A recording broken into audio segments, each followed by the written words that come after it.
Fagan. Right, can you hear me, Jared? Yes, I can. G'day. Hello. Yep, Hello. Testing. Yep, you're right. Right, all clear, Lee. We're ready to go.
You are listening to Radio Eastern FM 98.1. With live and exclusive coverage of the EFNL football season. Bringing you the match of the day with score updates from all divisions. And now we cross to our commentary team for the Radio Eastern 98.1 Match of the Day coverage.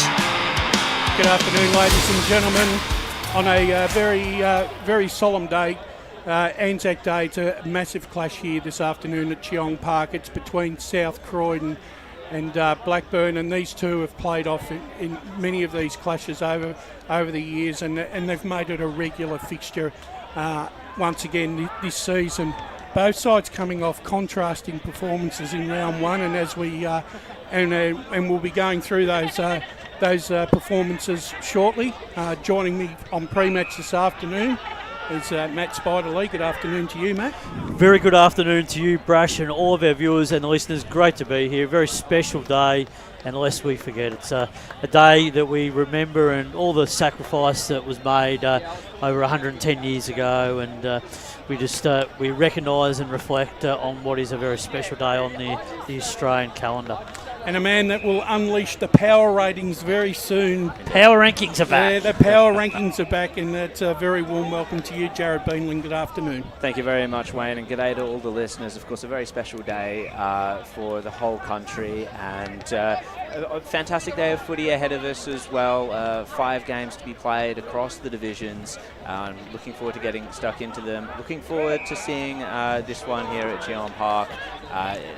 South South Croydon and Blackburn have made this their own, and I'm looking forward to the clash. Well, it's grown because over the years we've only had the one game, and now it's grown out to the 5 games today. But you don't have to go to the MCG to experience and pay recognition. No. So you can come to local footy at its best, and I think that's the most important thing. People can gather today and reminisce and reflect and recognise the sacrifice that was made. Yeah, and I agree with that wholeheartedly. I'm sure a lot of people have already been to services. Yeah, the dawn services are well attended, not only at the shrine but also out in the suburbs as well. You can sense that a lot of people have really enjoyed their morning, and they're going to enjoy their afternoon as well. Exactly. Let's get down to tin tacks, guys, because there is a game at the end of the day at 1-1 with no one getting a clear advantage. Early signs, Jared. What have you made of the starts of the seasons of both these clubs? Against the reigning premiers in Paul, and I think it was a very well-balanced effort across the ground. It was very hard to choose who would get the votes for us in the commentary booth, and I think that's a good sign for Blackburn coming into the rest of the season. Plenty of their recruits played very well. A lot of their older heads played well also, and it seems like they've found replacements for some of the players that they've lost in the seasons past. Your players such as Nick Gray, Sam Hart, and others amongst them. South Croydon, on the other hand, well, they got off to a false start, unfortunately, against East Ringwood. It's a rampant Kangaroos side that they came against, but it's still not the sort of scoreline or the sort of effort that you'd want to be posting in round one. And I'm here hoping that it's an aberration and we'll see a much more competitive South Croydon side today. However, there are questions to be asked for them, and we're going to see the answers develop across the season. And Matt, I'll lead you into that notion about South Croydon. Look, I watched the game on the tape myself this morning. I thought South Croydon were competitive for a half, but they got completely overrun in the second half by an East Ringwood side that, by God, they look really impressive early on. I've watched probably 4 of the 6 sides in the opening round, and at this particular stage, they are the clear favourite. Do you think Brendan Allen, after coming off a 100-point loss, would have had any inclination that was going to happen? Oh, look, it certainly was a tough day at the office for him last week. I mean, you wouldn't have thought that was going to be a South Croydon performance in round one. I mean, for a side that played in the finals last year and put up such an incredible performance against Vermont in that game, but to now be in a situation where the depth certainly looks very thin for me. I think it's an issue of they have 6 to 8 quality players, and then I think the rest of the playing group, particularly in their senior lineup, is extremely thin at best. I think that they're a side that's going to really battle to be competitive at the top end. I think they're going to be a mid to low side in 2025, and it's just for the reasons that once you lose some of your core senior players, it's hard to replace, and they haven't really gone out and replaced a lot of the players. Yes, Liam Shields has come into the team. He's got great AFL experience. We don't know how many games he's going to play throughout the course of the season. So that's going to be the big question mark on that one.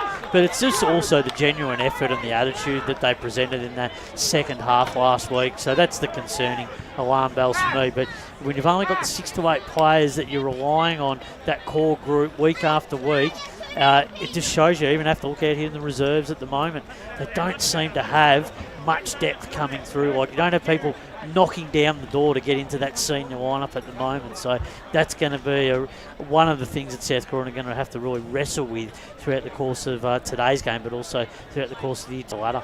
Coaches Anthony Fagan and Brendan Allen will be joining us in pre-match as we progress. Just before we leave South Croydon, in that second half last week against East Ringwood 2 weeks ago, I should say, look, you couldn't really have it on Sheridan, Marotta and Wilson. The ball never actually got down there. I think But if it doesn't get down there, it's the midfield. Like, that midfield, we know that Brandon Kilpatrick's such a great player. We know guys. Shields was ineffective in their midfield. They were getting. They were getting.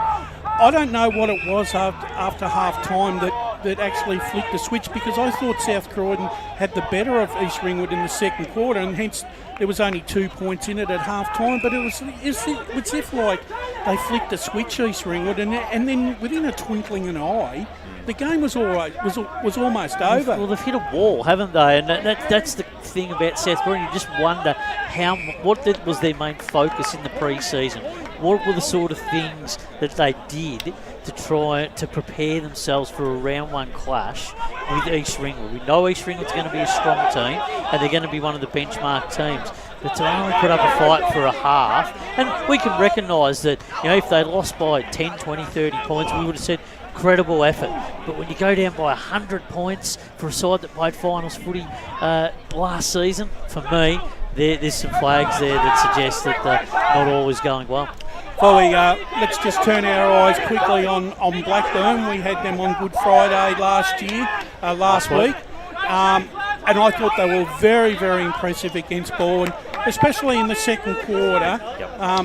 that last 20 minutes of the second quarter where they kicked 4 or 5 goals with the wind. They took advantage of the situation, but I think the thing that really impressed me about Blackburn throughout the day really was their ability, their back six was as strong as anything, and even when Baldwin were trying to surge, they had answers, which is something that they haven't had for a while, Jared. That's absolutely right. I think their team defence, headed up by Cooper Trembath, headed up by Maher as well, it was a fantastic effort against a Baldwin side that have some experienced forward lines. That tells me, like, not only the one-on-one battles were won, but also the structural battle, the way that Blackburn set up across the ground. And like, looking forward to today, I think South Croydon will really struggle to be able to penetrate Blackburn. They seem to be able to have the fitness to run all day, and no matter if the opponent's shifting the ball across the ground, switching and going to the other side, they can run across and block up the other side of the ground very well throughout the day. And that speaks to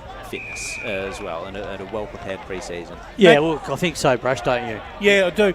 The other question I was going to ask you, Spider, was, do you think I looked at both sides, and I reckon they both lack a key centre-half forward.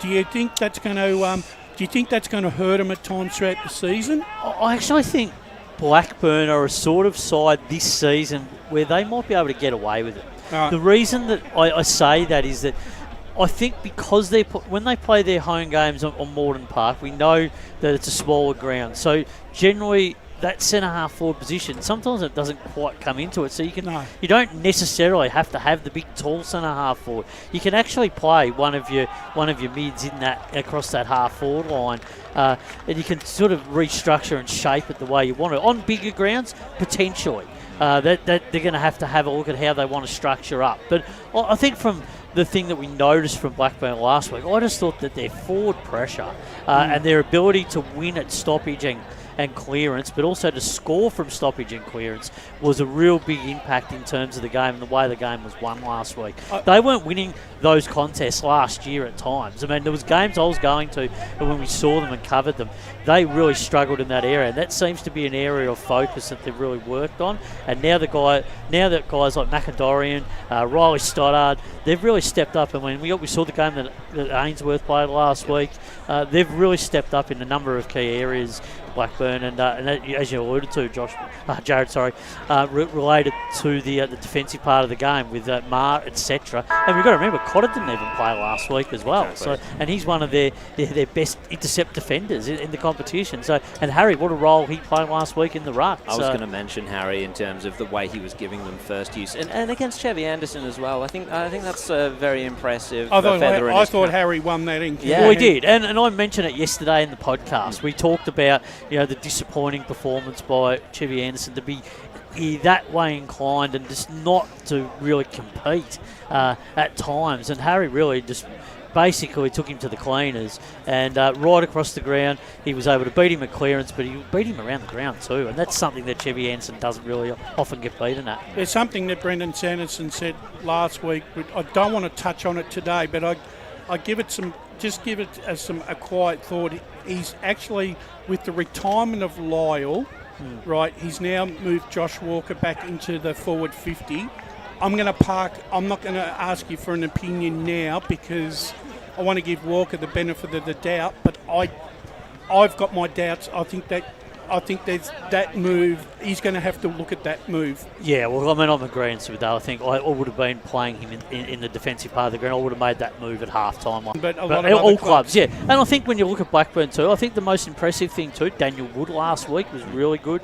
Philatides was sensational. So they've got a good spread of players, Blackburn, considering their VFL talent that's before them, but also those younger players that have been coming up through their under-19 program too. So played in premiership. So I think Blackburn, we've spoke about it in depth over the last couple of weeks, but today is a real challenge for them to be able to come here to South Croydon today and put their next path forward, and once again try and win their second game of the year, but make sure that they put a solid four-quarter performance together. All right, we'll park the South Croydon and Blackburn analysis until we get our coaches on. Yep. Jared, there's some other games, and on a big packed ANZAC day in the Eastern Football Netball League, let's just start with the first one. I believe there's one in 4th Division this afternoon. Indeed, there is. Kilsyth versus Warrandyte. Both teams come into this with an interesting track record. Kilsyth 1-1 at the moment, and Warrandyte 0-2. Of course, we've seen Warrandyte at Bulleen Templestowe. They lost out against them, and then it was a White Horse. I don't have the... Yeah, the White Horse game. That was White Horse kicked really accurately that afternoon, and yes. Warrandyte were just unable to get their noses in front, but put in a pretty credible performance, but just in the end they walked away with a loss. But look, they've been an interesting side to observe the first couple of weeks. Yes, they'll be disappointed with those losses, but can they get on the winning front today? I just get a bit of a feeling Kilsyth might be able to get them today. I think this is going to be a bit of an arm wrestle. I'm going the opposite way, Spider. The reason why I'm going that way is I actually see this as a banana slip game for Kilsyth because they're coming off a bye. They're coming off the bye, and they really didn't. They only put, probably Forest still game. Yes. Yeah, they only put their best foot forward in probably 15 minutes there. I just like the form line going into this game for Warrandyte. This is Warrandyte. They lost by 3 points. They should have won that game at Bulleen Temp. They were right in the game against White Horse last week, and they went down by 8 points. And I've tipped White Horse to be right up there this year.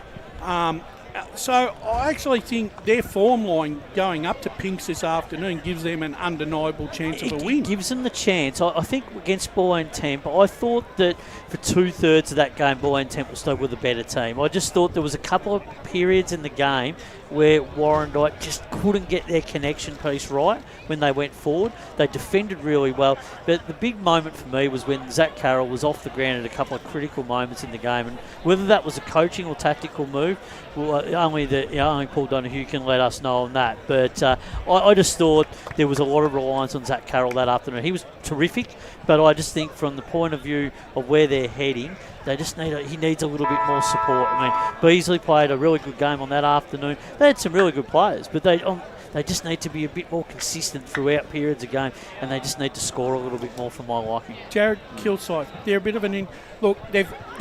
They've been one of the They are one of the powerhouses of Div 4, but their form at times has been an absolute enigma.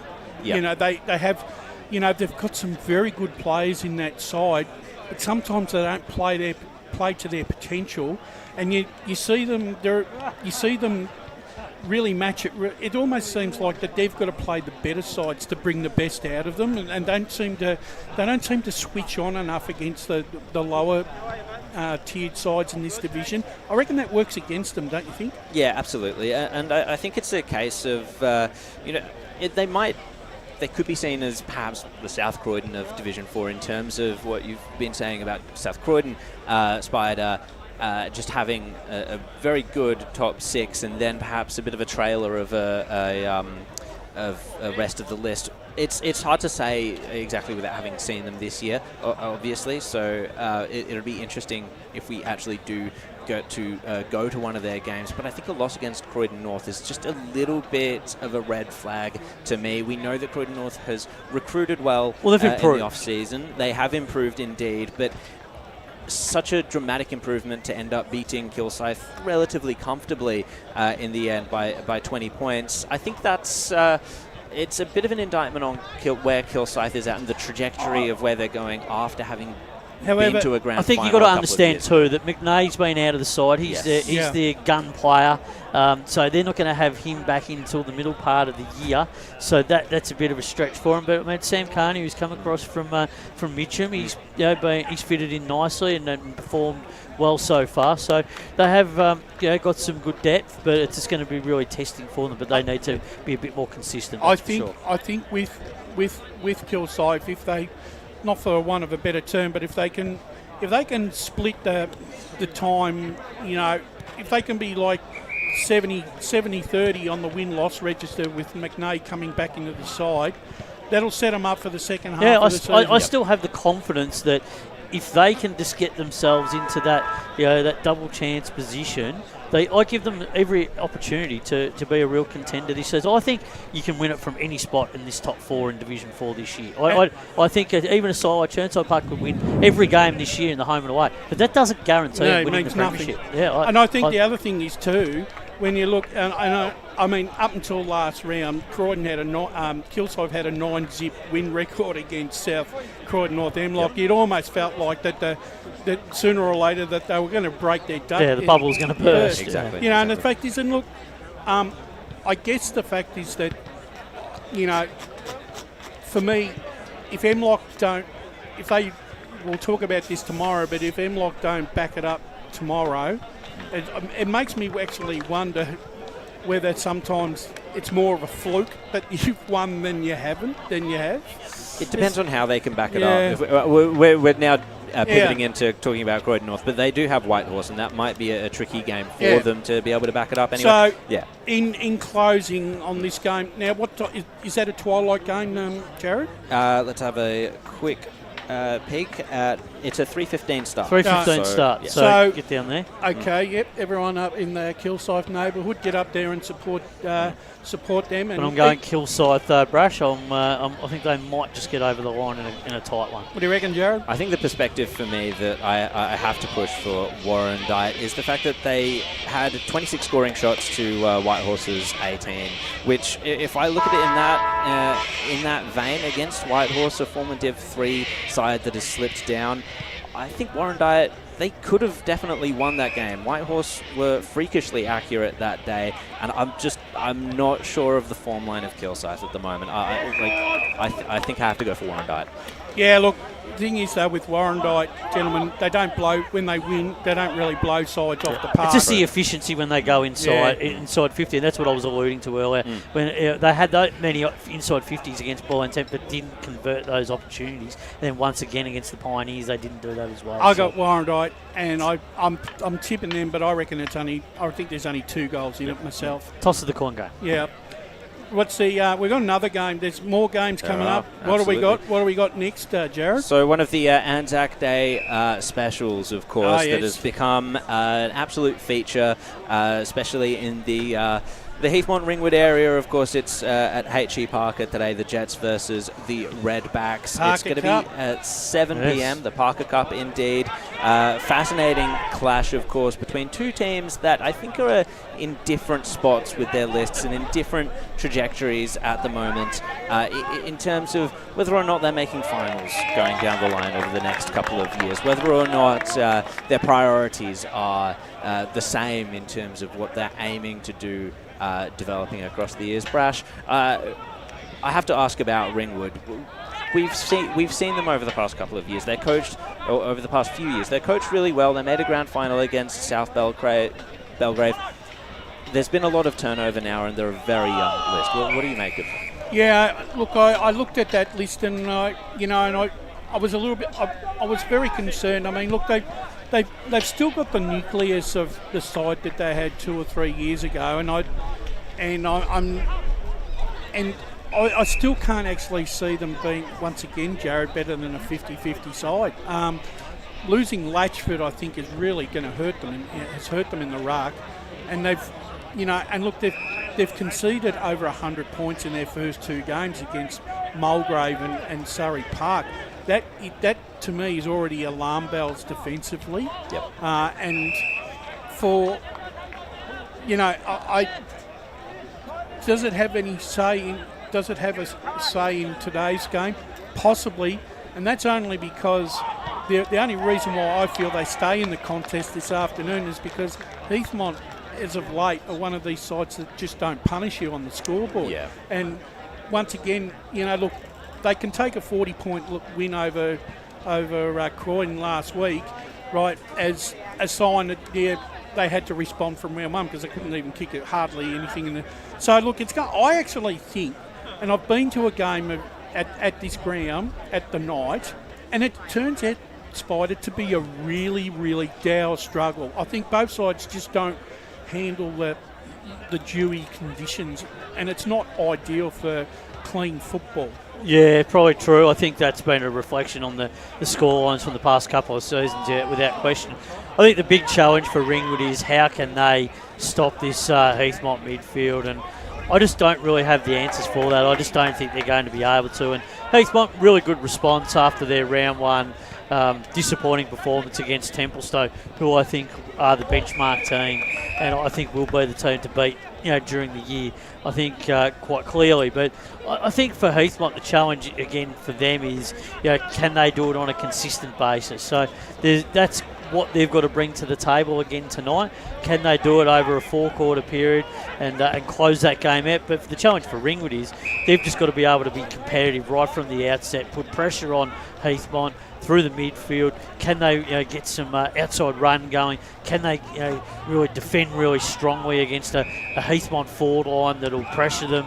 And can they really just can they get the ball forward enough into their 50 to score? And in that first few weeks, particularly against Mulgrave, the answer at the moment looks to be no. So that's going to be their biggest challenge for me. So I think Heathmont will get that win, do it pretty comfortably. But just not sure that Ringwood are going to be able to have the big guns up forward to deliver a winning score. Let's park that for a moment. For the first time in season 2025, we welcome in Brendan Allen, coach of South Croydon. Good afternoon, Brendan. How you going, guys? Good, thank you. I watched the tail of the tape in round one, and I thought after a very competitive first half against East Ringwood, you were overwhelmed in your midfield and your back six in the second half. We'll win the grand final at half-time, wouldn't we, at that point? I mean, it was 4-6 to 4-4 or something, and like they were very good in the first quarter, but I thought you responded very well in that second quarter. I think our stats had it as 80% in our forward half in the second quarter and just didn't capitalise. And then,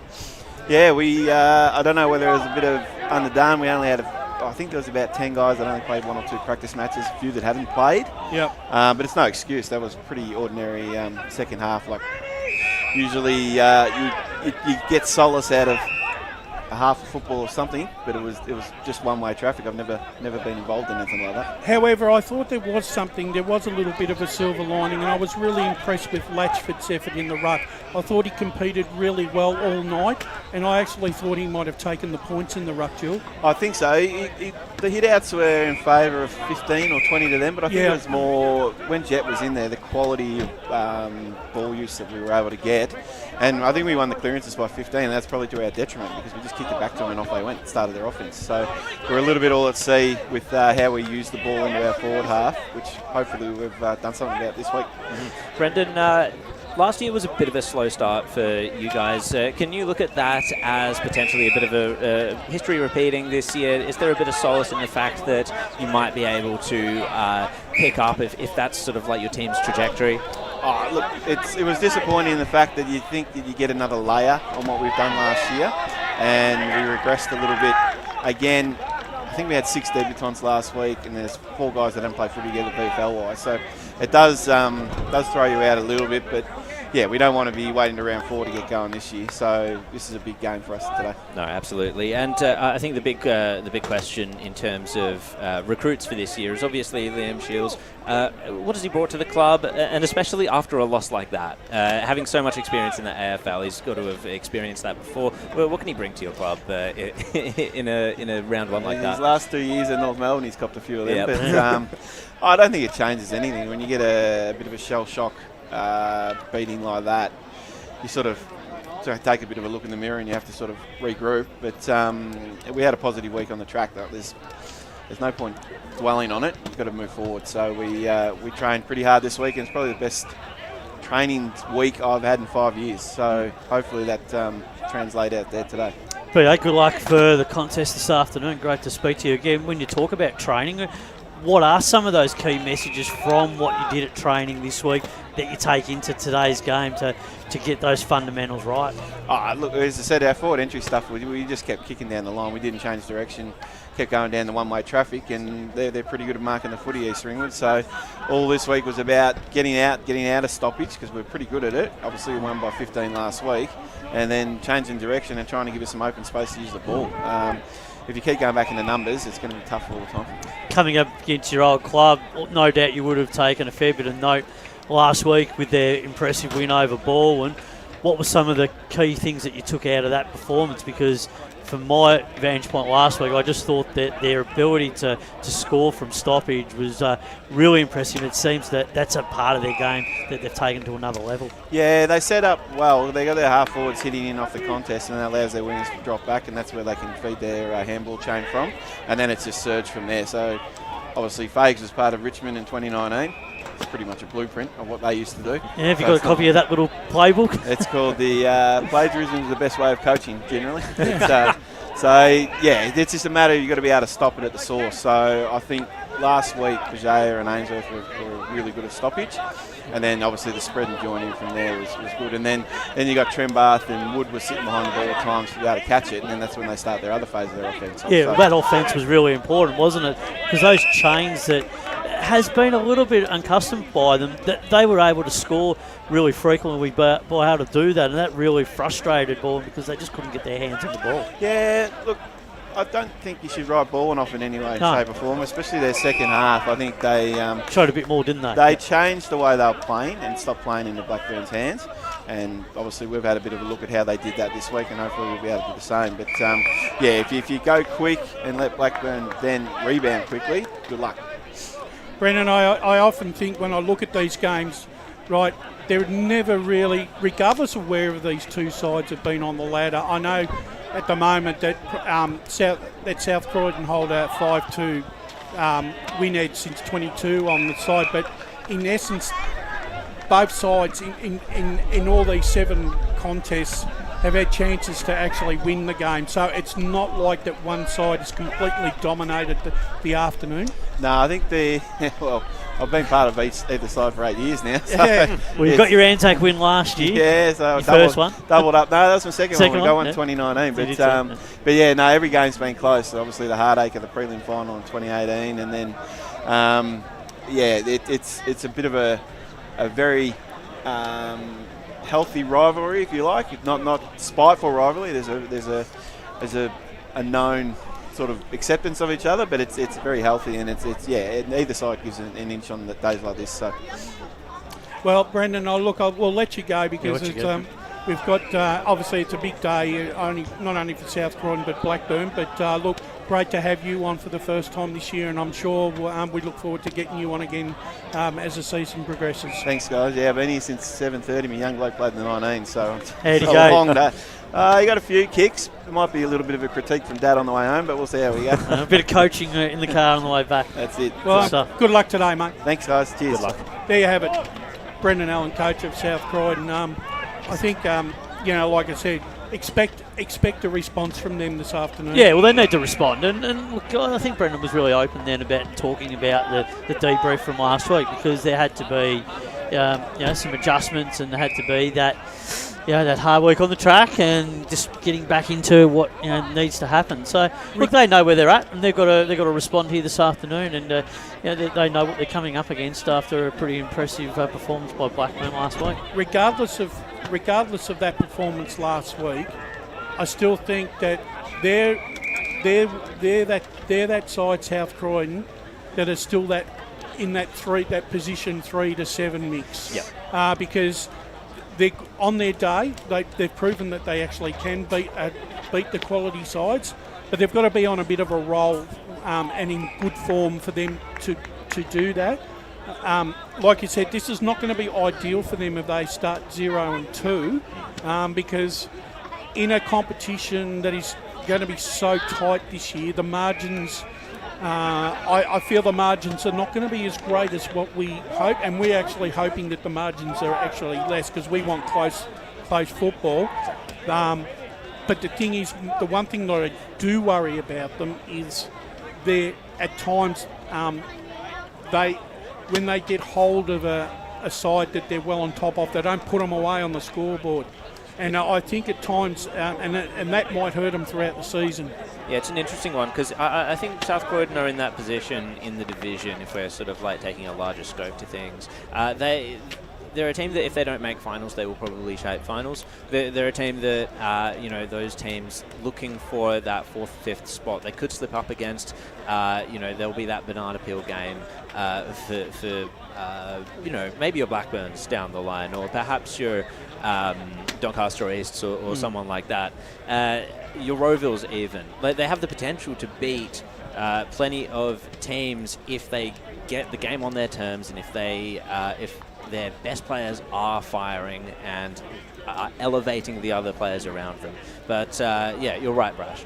Spider, I know we're looking at the development game at the moment. It's 8 goals, 452 Blackburn to 2 goals, 113, and you alluded it to before Brendan came on in our early analysis that you're very worried about the depth of South Croydon. In what particular areas of the ground are you worried for them? Well, quite clearly you have to be worried in all 3 areas, because I just think that defensively they're a little bit more stable than others. Midfield, we know that they've got a quality midfield, but it's just the forward line at the moment. I mean, look, you only have to look out there. Is this because in your own mind that you feel that Wilson's really their only main option? Yes, yeah, absolutely. I think because he's that player and there's so much of a reliance on him to kick goals week after week, it makes it very hard. If he doesn't perform, then where are the goals coming from? Look, they haven't got a Daniel Cooper like they have in the past. Now, he's now playing at Templestowe. Like, it's last year, you only have to go back 12 months on this very day.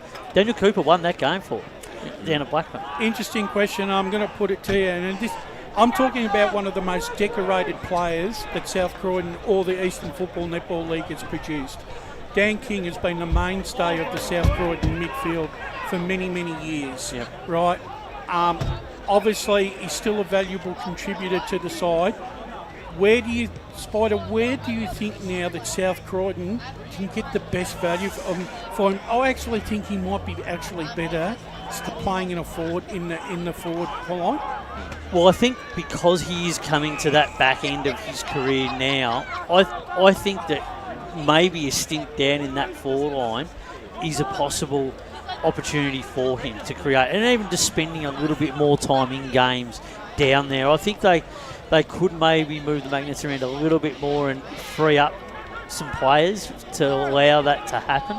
So it'd be interesting to see whether Brendan looks to do that at some point during the course of the season to prolong his career a little bit more, because they need that to happen. Because Halloran also has got a few tricks. Yeah, he's good player. Right, yep. and he's very, very.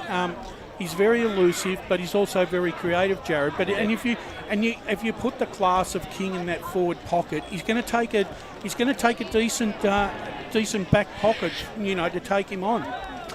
Well, we've got Anthony Fagan. Anthony Fagan is now joining us, and coming off a very, very impressive win on Good Friday. Good afternoon, Anthony. And we were talking off air before you come on, and it was a very, very good performance, especially in that second quarter when the game was actually there to be won with the win. Your guys really put down the hammer and put on a very good performance. Yeah, I thought, first of all, first quarter, I thought we defended the ground really well. Our contest stuff early in the game to get territory, like they're a great clearance contest team, and the centre bounce, we were 3-0 in centre bounce, so just to be able to get the game in our forward half. I think early we had some work to do with our defence in our front half. They transitioned out of our front half a little bit too easily early in the game. So that's something we've got to tidy up and making sure we can defend the front half of our ground really well. And then, to your point, going into quarter time, it was a really similar game to when we played in round 18 last year. And the wind was going the same way, which is a little unusual. But I thought our second quarter, when we had momentum in the game, ability to go and score and to score heavily was really impressive. And to your point, we set the game up there, and even the third quarter into the win, just to win it by a goal, set us up, sort of going in just over 5 goals up at 3/4 time. When you're coming up against a team like South Croydon, who have had a pretty poor performance against East Ringwood, what can you look at from them? Given that, with their first game this year, you don't have the footage of how you can expect them to play if they're on top of their game. So how do you prepare for that? Yeah, it's a challenge. We know, South Croydon, we're preparing for their best footy. Yep. We've got no doubt it's always been a rich history playing ANZAC Day against these two teams, and they've always been tough, closely contested games, and we're expecting nothing less out there today. Like, clearly their first half, like, they were in front at half time. So, they're going to bring the pressure around the footy. It's going to be a hot game early. We're going to making sure that we manage the contest part of the game and get the ball in our front half. And, if we can do that, we feel like, offensively, if we can get the game in our terms, we can really making sure when we get momentum in the game, we've got to be able to go and score as well. So I thought we played really well out here last year when we played them. I think it was round 12. So we take good confidence out of that and looking forward to the challenge today. Good luck, folks, this afternoon. Looking forward to the contest. It was a massive win last week. Very impressive performance, as you've just alluded to. How do you bottle that and not get too carried away with it? Because it was interesting because I spoke to a few of the boys after the game, a couple of the guys, and they were very excited and pleased with the win. But how do you harness that win and so to focus on the win here this afternoon and put that one behind it and they're trying to tick the next one off? Yeah. Because you can get carried away because you beat the reigning premiers, you're flying high, you go, well, you feel like you're invincible, you're unbeatable, and you just think it's going to keep rolling on. But this game, as we know, it can. You've been involved with footy a long time. It can bite you on the backside pretty quickly. You've got to be on caution today. Yeah, I think the most pleasing thing started Saturday morning that through Cade and Riley Stoddart, just talking amongst the leaders as well. Like, obviously, we need to make sure we celebrate wins like last week, but then come to Saturday, we quickly start turning the page and the preparation starts for this Friday. So obviously been a funny week with everyone having sort of Monday off this week. We trained Monday, Wednesday leading into today's game. So it was good to get together and making sure that we go through our normal process and get ready to play. So we're expecting, we've got to make sure we bring the heat around the footy early and the boys are ready to go. So looking forward to the challenge. What are some of the key messages where some areas of improvement? Like, it might be not just be one specific game, but over the course of this season, what do you want to see week by week to evolve? I mean, it seems like your offence is developing and it's progressing at a really rapid rate. Your forward pressure last week was brilliant. Is there other areas of the game style that you like to evolve just week after week to put that extra layer onto it to add the finish touch? Yeah, there's always things like you're looking to work on the game. I thought the challenges for the midfield group today, I think we've got some good flexibility with our midfield group where they can play inside and also go forward. So you'll see a bit of that again today. So first and foremost, that's going to be a really important part of the game to making sure around clearance and stoppage and even the scrimmages in general play. We've got to get some ascendancy in that part of the game, and our work rate to outnumber is going to be really important there. I think we can defend off the back of last week our front half better, which part of that too is there's a little bit of system involved with that, but I thought we allowed, particularly Schreiber early, but Polax, they took too many intercept marks in the first quarter. Like 9 intercept marks for a quarter footy is a lot in your... That was a lot, wasn't it? Yeah. So we've got to make sure we make some adjustments there. We've got to get the ball to ground, particularly with Jones, who's a great interceptor out there today.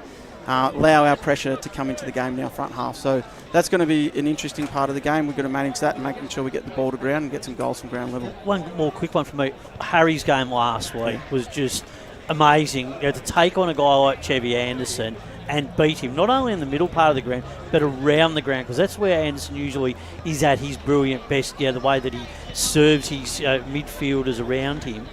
You must have been really impressed with that. And it just seems like Harry has matured into to the way that he wants to play a little bit more, year after year. He just seems like he's slowly developing into a more broader player. Yeah, no, you're spot on. I thought he set the standard and he was terrific in the midfield, not only with his ruck craft, but his work around the ground and his physicality on ground level. So different opponent, different opportunity, different challenge for him today. So the good players in this competition, they back it up week in, week out. So good opportunity to back up a great performance last week and, taking on young Jet Latchford today.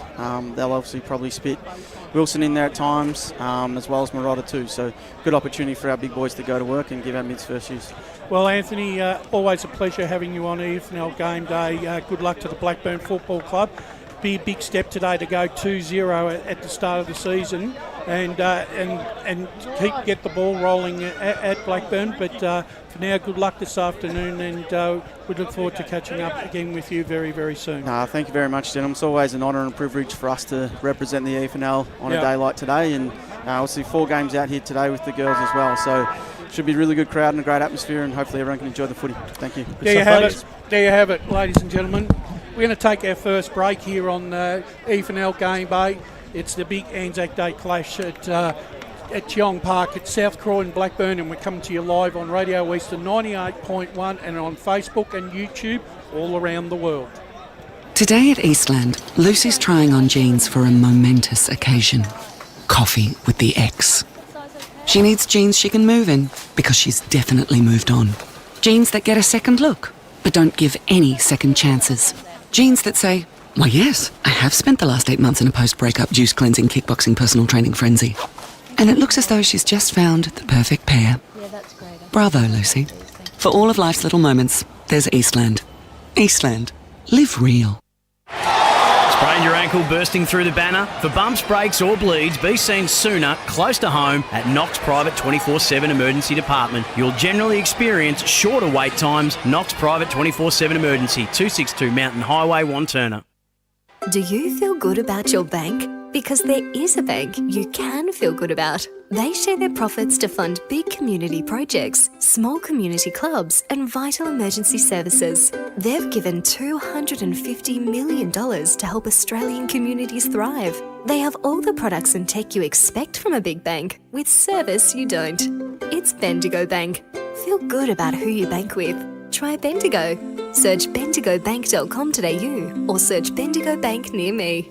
Tobin Brothers Funerals wear their heart on their sleeve. Their clear and easy-to-use website and Memory Maker app make it easy for families to make an informed decision. Here's James McLeod, Managing Director of Tobin Brothers Funerals. There's no mystery about our pricing. It is clearly displayed on our website and our app.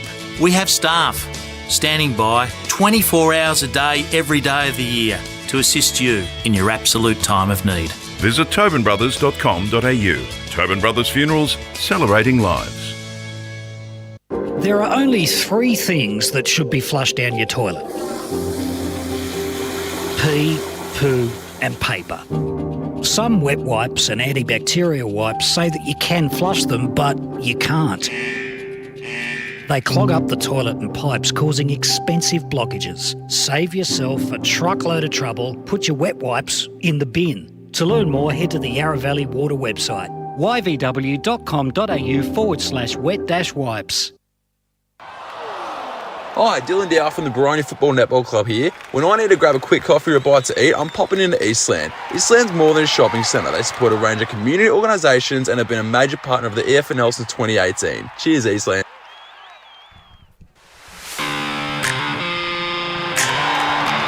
You are listening to Radio Eastern FM 98.1. With live and exclusive coverage of the EFNL football season, bringing you the match of the day with score updates from all divisions. And now we cross to our commentary team for the Radio Eastern 98.1 Match of the Day coverage. Welcome back to the big ANZAC Day clash here at Cheong Park this afternoon. It's South Croydon taking on Blackburn in the traditional clash as it is, and at the moment in the development squad, it's Blackburn holding sway 8-4-52. It's the reserves, Brush. It's the old-fashioned reserves, mate. No. But I try and give it its due. They call it development squad now. Okay. Matt Lee. You're 30 years old and you're in the development squad, are you? Yeah. Jared Beanland and myself, Wayne Brasher, taking you through pre-match this afternoon. And Jared, we've gone through all the coaches and that. Let's quickly start going through some more of those games. We've done Kilsyth and Warrandyte. There's some other games also set down for decision this afternoon. We've done Heathmont and Ringwood. Mm-hmm. Now, are we up to it? We have a Premier Division clash this afternoon at twilight, don't we? Yes, we do indeed. I just have to... That's all right. The big game, East Ringwood and Mitcham. That's the one, East Ringwood, Mitcham, indeed. Sorry. And Mitcham were full of a meritorious performance. They probably played the perfect game against Vermont for 3 quarters and 20 minutes and just got overrun in the last 10 minutes, gentlemen.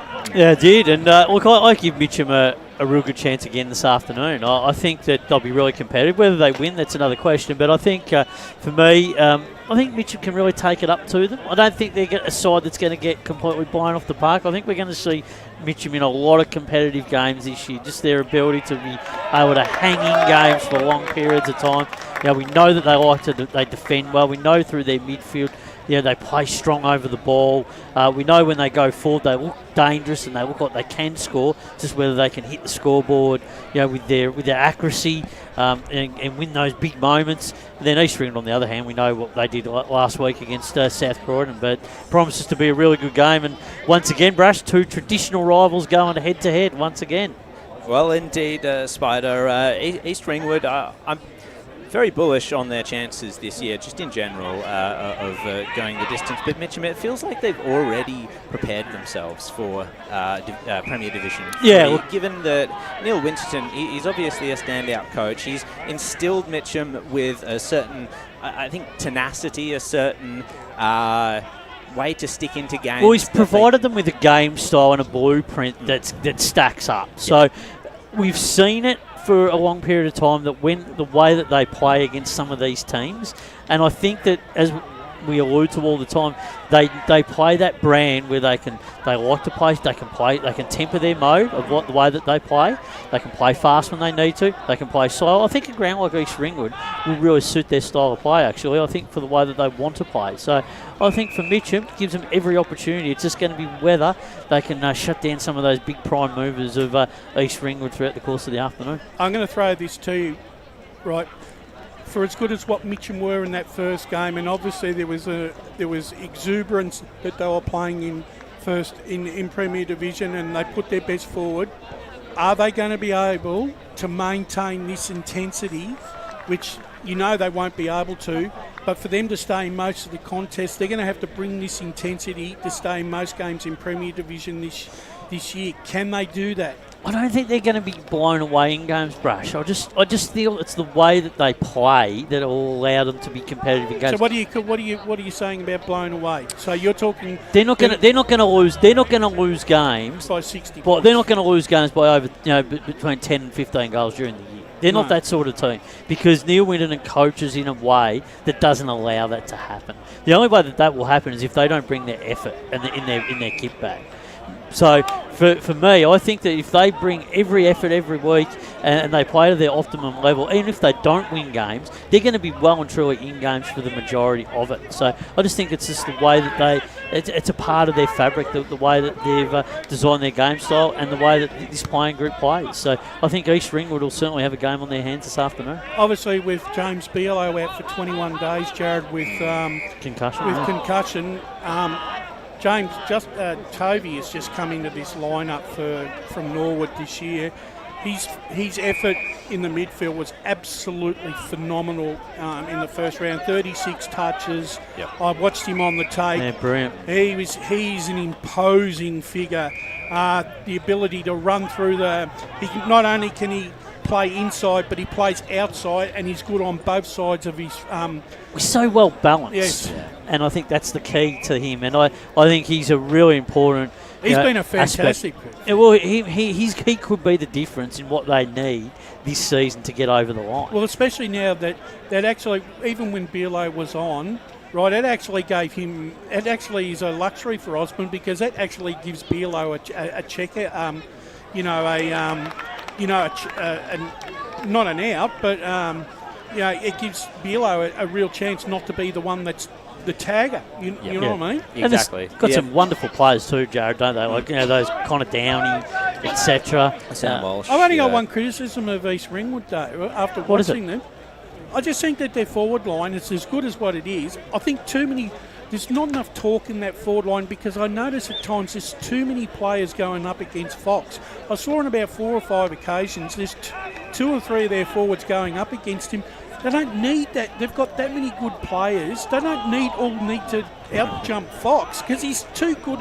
He's such a strong player. Yeah, 5 goals, a brilliant performance. Do we potentially put that down to losing the experience of Lawson in terms of him being able to structure the forward line? He's got experience. I'm sure he was a forward line leader down there when he was. I'm going to put it out there. I actually reckon, from what I saw, East Ringwood are a much better balanced side without Lawson in the side. Now, people might turn around and say, Brash, you got absolutely... I'm not sure about that one. Go ahead and make the big calls. But I actually reckon, because then all of a sudden you don't become Lawson conscious. Yeah, true. Yeah, that can happen. But look, I think any side with a player of his quality... I'm not saying that you're not going to benefit from having a Sam Lawson in the side, but we find that with Charlie Haley, when a side becomes too player-centric, it actually throws your game plan out, Spider. Stunned me so much with that call, Brash. It made me drop my phone. Well, we're going to... And it looks like it's a brand new one. Yeah, exactly. It's a good one. But, look, it'll be interesting to see how that goes on as the season goes on, and we'll have to measure that. So I'm sure we'll have to come back to that discussion and see how that goes when their performances. I'm happy to debate any East Ringwood person on that too. Not probably knowing that I'm not going to win that argument, but I'm happy to put it up there. Yeah, no, happy for you to throw it out there, but I'm not too sure I'm taking or buying that at the moment. No, I understand why. I mean, look, I think, look, when you look at the conditions out here this afternoon, and Cheong Park's in really, really good nick. Well, we haven't had any rain yet, which it still continues this Indian summer type of weather we're having. So there really is not going to be any excuses, right? And even this afternoon at East Ringwood, that game's going to be played in very good conditions as well. Finally, okay, I know we don't putting a margin on that game at East Ringwood. What do you reckon? 20 points.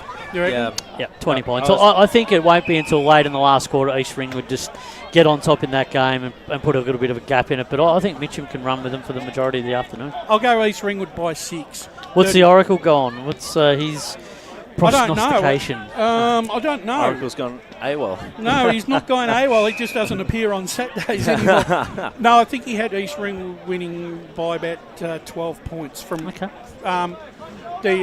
the ratings, I believe, in Premier Division were quite close this week from all reports. Look, gentlemen, we're just about done and dusted for pre-match now. And South Belgrave, the big game against Beaconsfield. Beaconsfield. It's a huge game. I mean, Beaconsfield, I think, will win, but I think South Belgrave can take it up to them. I think I'm going the opposite, mate. Beaconsfield don't have a good record against South Belgrave, especially at South Belgrave. So I'm going to go... Bit of a shootout, I think, down there today. No, I'm going South Belgrave by about 10 points. 40 points. Okay, big one. I think I agree. I think it'll be South Belgrave by about 5 goals, but I think it'll be... shall we say, a closer 5 goals than that may suggest. I think it'll be a high-scoring game where, just a run-on in the last quarter from South Belgrave or just at any point during the game might be the difference where, any one of the Gunners could get on top of the game and really just take a hold of Beaconsfield. I'm looking forward to seeing the results come through for that one. It's a fascinating clash. Well, gentlemen, thank you for participating in EFNL Game Day. It was an absorbing hour talking to you both, and I'm sure we're all going to look forward to the big contest this afternoon. We're going to take a break and we're going to go through all the ceremonies that are part of ANZAC Day, and the call team's going to assemble for the big clash between South Croydon, I should say, and South Croydon and Blackburn, Brash, and I'm tipping Blackburn. And that's coming to you live on Radio Eastern 98.1 and all around the world on Facebook and YouTube. As Sarah opened her best friend Jackie's wedding invitation, she was overcome with a wave of emotion. While her 2 young boys wrestled on the floor, tears of happiness rolled down Sarah's cheeks as she saw the words she'd been longing to see. Please note, this wedding will be a child-free event. Well, Sarah, looks like we're off to Eastland for a new frock and some heels. And let's book in that babysitter. For all of life's little moments, there's Eastland. Eastland. Live real. At Yarra Valley Water, we know reducing your shower time, or show time, to 4 minutes can save you an average of $200 a year on water and energy bills. Shower shorter. Save water. Authorised by the Victorian Government, 1 Treasury Place, Melbourne. Sprained your ankle, bursting through the banner? Broke a finger, high-fiving the ruckman? Or did you run into the goal post again? For bumps, breaks or bleeds, be seen sooner, close to home at Knox Private 24/7 Emergency Department. The preferred provider of emergency care to the Eastern Football Netball League, you'll generally experience shorter wait times. You don't need private health, but there is an out-of-pocket fee. Be seen sooner, close to home at Knox Private 24/7 Emergency Department, 262 Mountain Highway, Wanturna. Do you feel good about your bank? Because there is a bank you can feel good about. They share their profits to fund big community projects, small community clubs, and vital emergency services. They've given $250 million to help Australian communities thrive. They have all the products and tech you expect from a big bank, with service you don't. It's Bendigo Bank. Feel good about who you bank with. Try Bendigo. Search bendigobank.com.au or search Bendigo Bank near me. The first time I met the team at Tobin Brothers Funerals, I felt like I'd known them for years. They're so caring, honest and passionate. James McLeod, Managing Director of Tobin Brothers Funerals, sums it up best when he says, "Every day our people get out of bed to assist client families in their absolute time of need. Our people love what they do, and you will not find a more highly trained group of people than those at Tobin Brothers." Visit tobinbrothers.com.au. Tobin Brothers Funerals, celebrating lives. Hi, I'm Ben Desson from Montrose Football Netball Club, and when I need a new kit for a night out, I head over to Eastland. But Eastland is more than a shopping centre. They support a range of community organisations and have been major partners of the Eastern Football Netball League since 2018. Thanks, Eastland. You are listening to Radio Eastern FM 98.1. With live and exclusive coverage of the EFNL football season, bringing you the match of the day with score updates from all divisions. And now we cross to our commentary team for the Radio Eastern 98.1 Match of the Day coverage. Welcome back to Cheong Park, ANZAC Day football. It is South Croydon and Blackburn in the senior men's competition, a massive round 2 Premier Division clash. And it's the traditional rivals on ANZAC Day going head-to-head.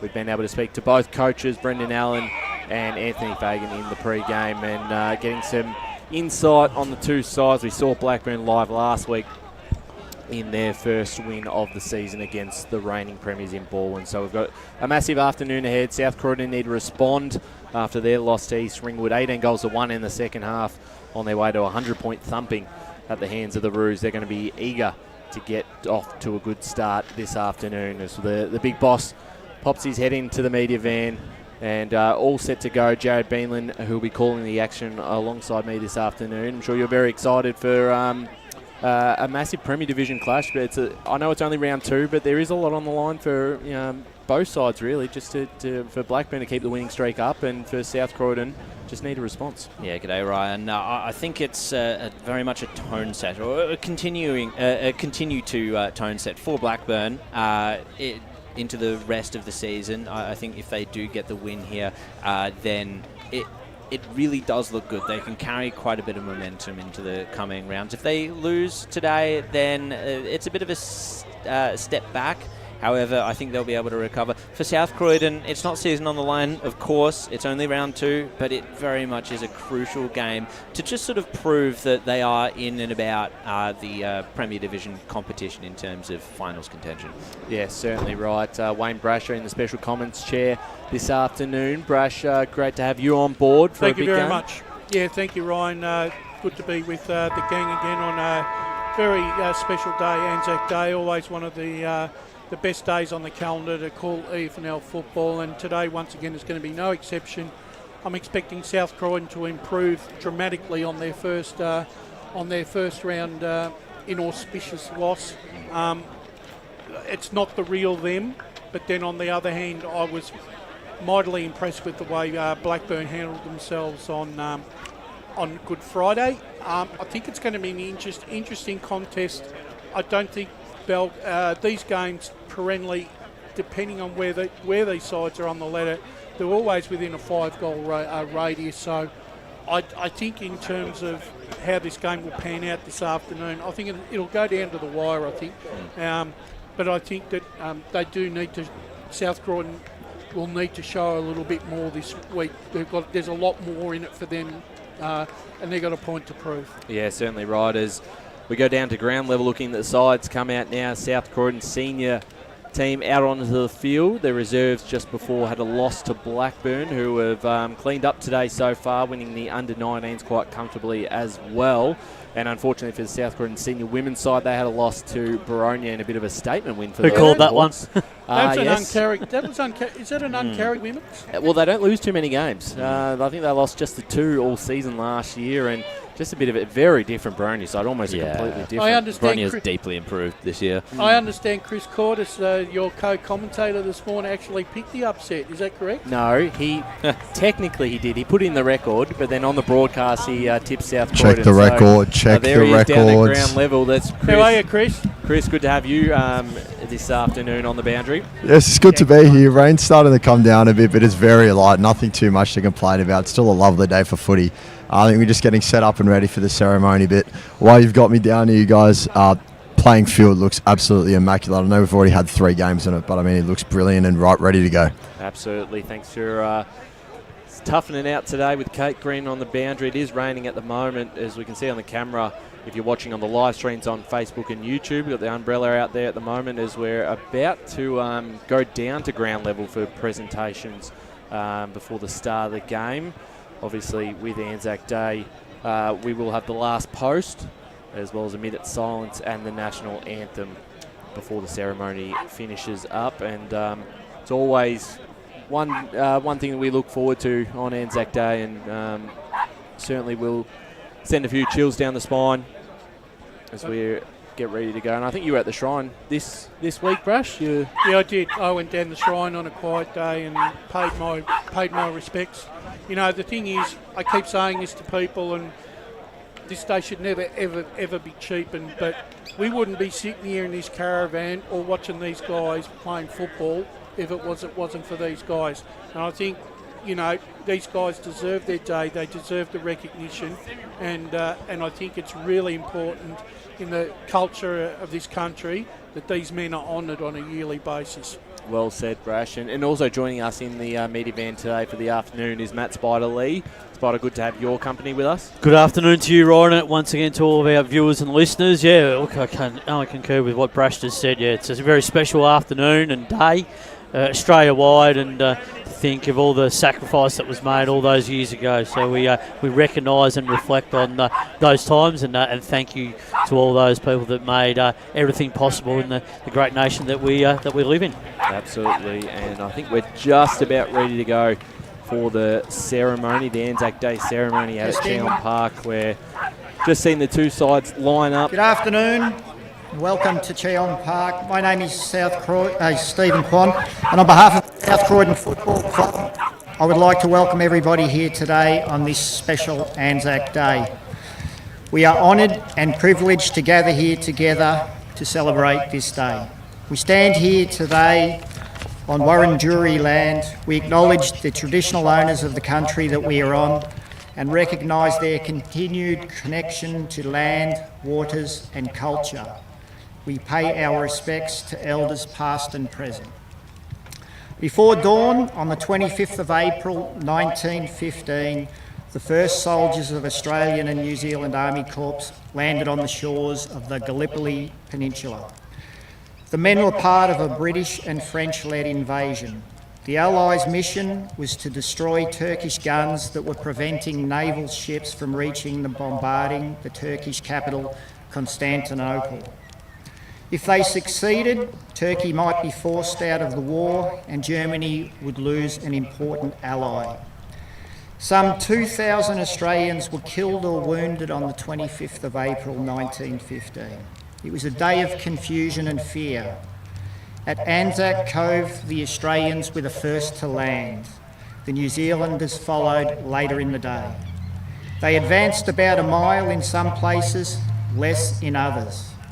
But they could go no further.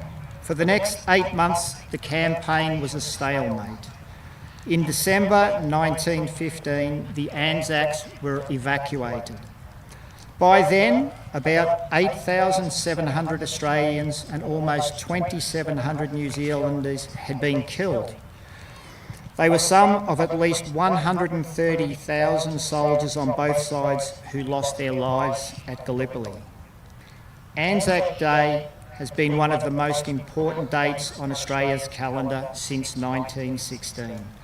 At first, it gave people a chance to honour the original Anzacs, the Australians and New Zealanders who fought on Gallipoli. Then it became a day for those who had served in the First World War, with Australians experiencing the Second World War and wars, conflicts and peacekeeping operations that have followed. ANZAC Day has become an occasion to honour all who have worn our country's uniform in service. Today we reflect on that service. We recognise more than 100,000 Australian servicemen and women who have lost their lives in military operations conducted in our country's name. We honour the values that have been invested in our original ANZACs: loyalty, selflessness, with ANZAC Day commemorations in Australia since 1921. I would ask, if possible, if you could be upstanding with your hats removed as a show of respect. I would like to introduce our senior club captains, Flynn Smith, Brooke Curran, Braden Kilpatrick and Liam Cox, who are here to my right. They represent our club, our community and our young nation. I would now like to ask Liam Cox to read the ode on behalf of us all. They shall not grow old. They shall not grow old as we that are left grow old. Age shall not weary them, nor the years condemn. At the going down of the sun and in the morning, we will remember them, lest we forget.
We will now have 1 minute silence before the playing of the national anthem.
Thank you all for being here today.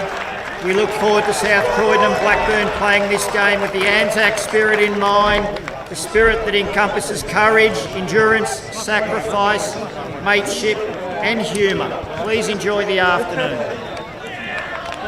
Fantastic to have a great ceremony. They do it really well, both here at Cheong Park as well as Moreton Park when Blackburn hosts this event, and very moving, Brash, and great to hear. Yeah, it is, Brian, and look, it was a really good turnout by the local EFNL community here today. Lots of people from both clubs, not only supporting South Croydon and Blackburn, but the ANZACs in general, and hopefully this is just a portent of things to come for the rest of the games this afternoon and tonight. I'm sure those grounds will... On the podcast yesterday, but your prediction as well as your tip and why they're going to win. Yeah, I think Blackburn will win the game quite comfortably, Ryan. I'm looking at around about a 6 to 8 goal margin, to be honest. I just think that they're going to have, they're just going to be too strong through the midfield, Blackburn, after their dominance of last week. We talked about I just feel like the top echelon of players from South Croydon are just not going to, they can match it, but it's just that bottom level of players are not going to be able to go with the Blackburn team that's very even spread across every line. And I just think the offensive run, the defensive part of their game, Blackburn, is going to be the key to this game.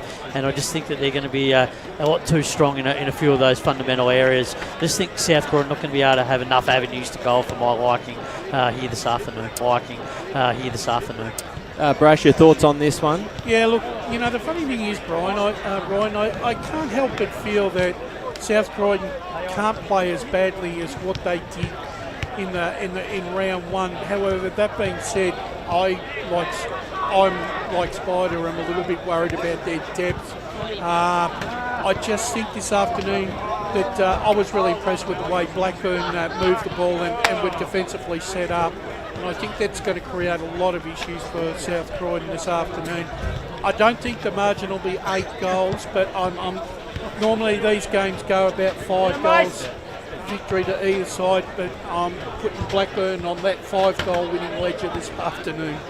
Jared, your thoughts here? Well, I've got my eyes on the conditions today in terms of it was raining steadily during the ceremony. Yeah, and Blackburn, look, they did rely quite a bit on very precise ball movement to move it out of their defence last week against Baldwin. But having said that, they were also able to adapt to the windy conditions as well. So I don't think there's going to be too much of an issue there for Blackburn. Maybe early in the day, South Croydon will be able to get on top in the inside because they do have a very good midfield, and Blackburn perhaps maybe not necessarily lacking in that inside area, but just not necessarily up to the same standard as South Croydon, but around the ground I think Blackburn will be able to adapt. I think they have the skill level to be able to even push through these wet conditions. And yeah, I have to say it's Blackburn, but it's going to be closer than what I would have been tipping otherwise. Jared, like you just alluded to, that the sprinkle of rain came down during the thing. That sort of it could make ball handling conditions a little bit difficult for both sides early on. You can expect probably some skill errors, right, in terms of picking the ball up and handballing and a few kicks going straight.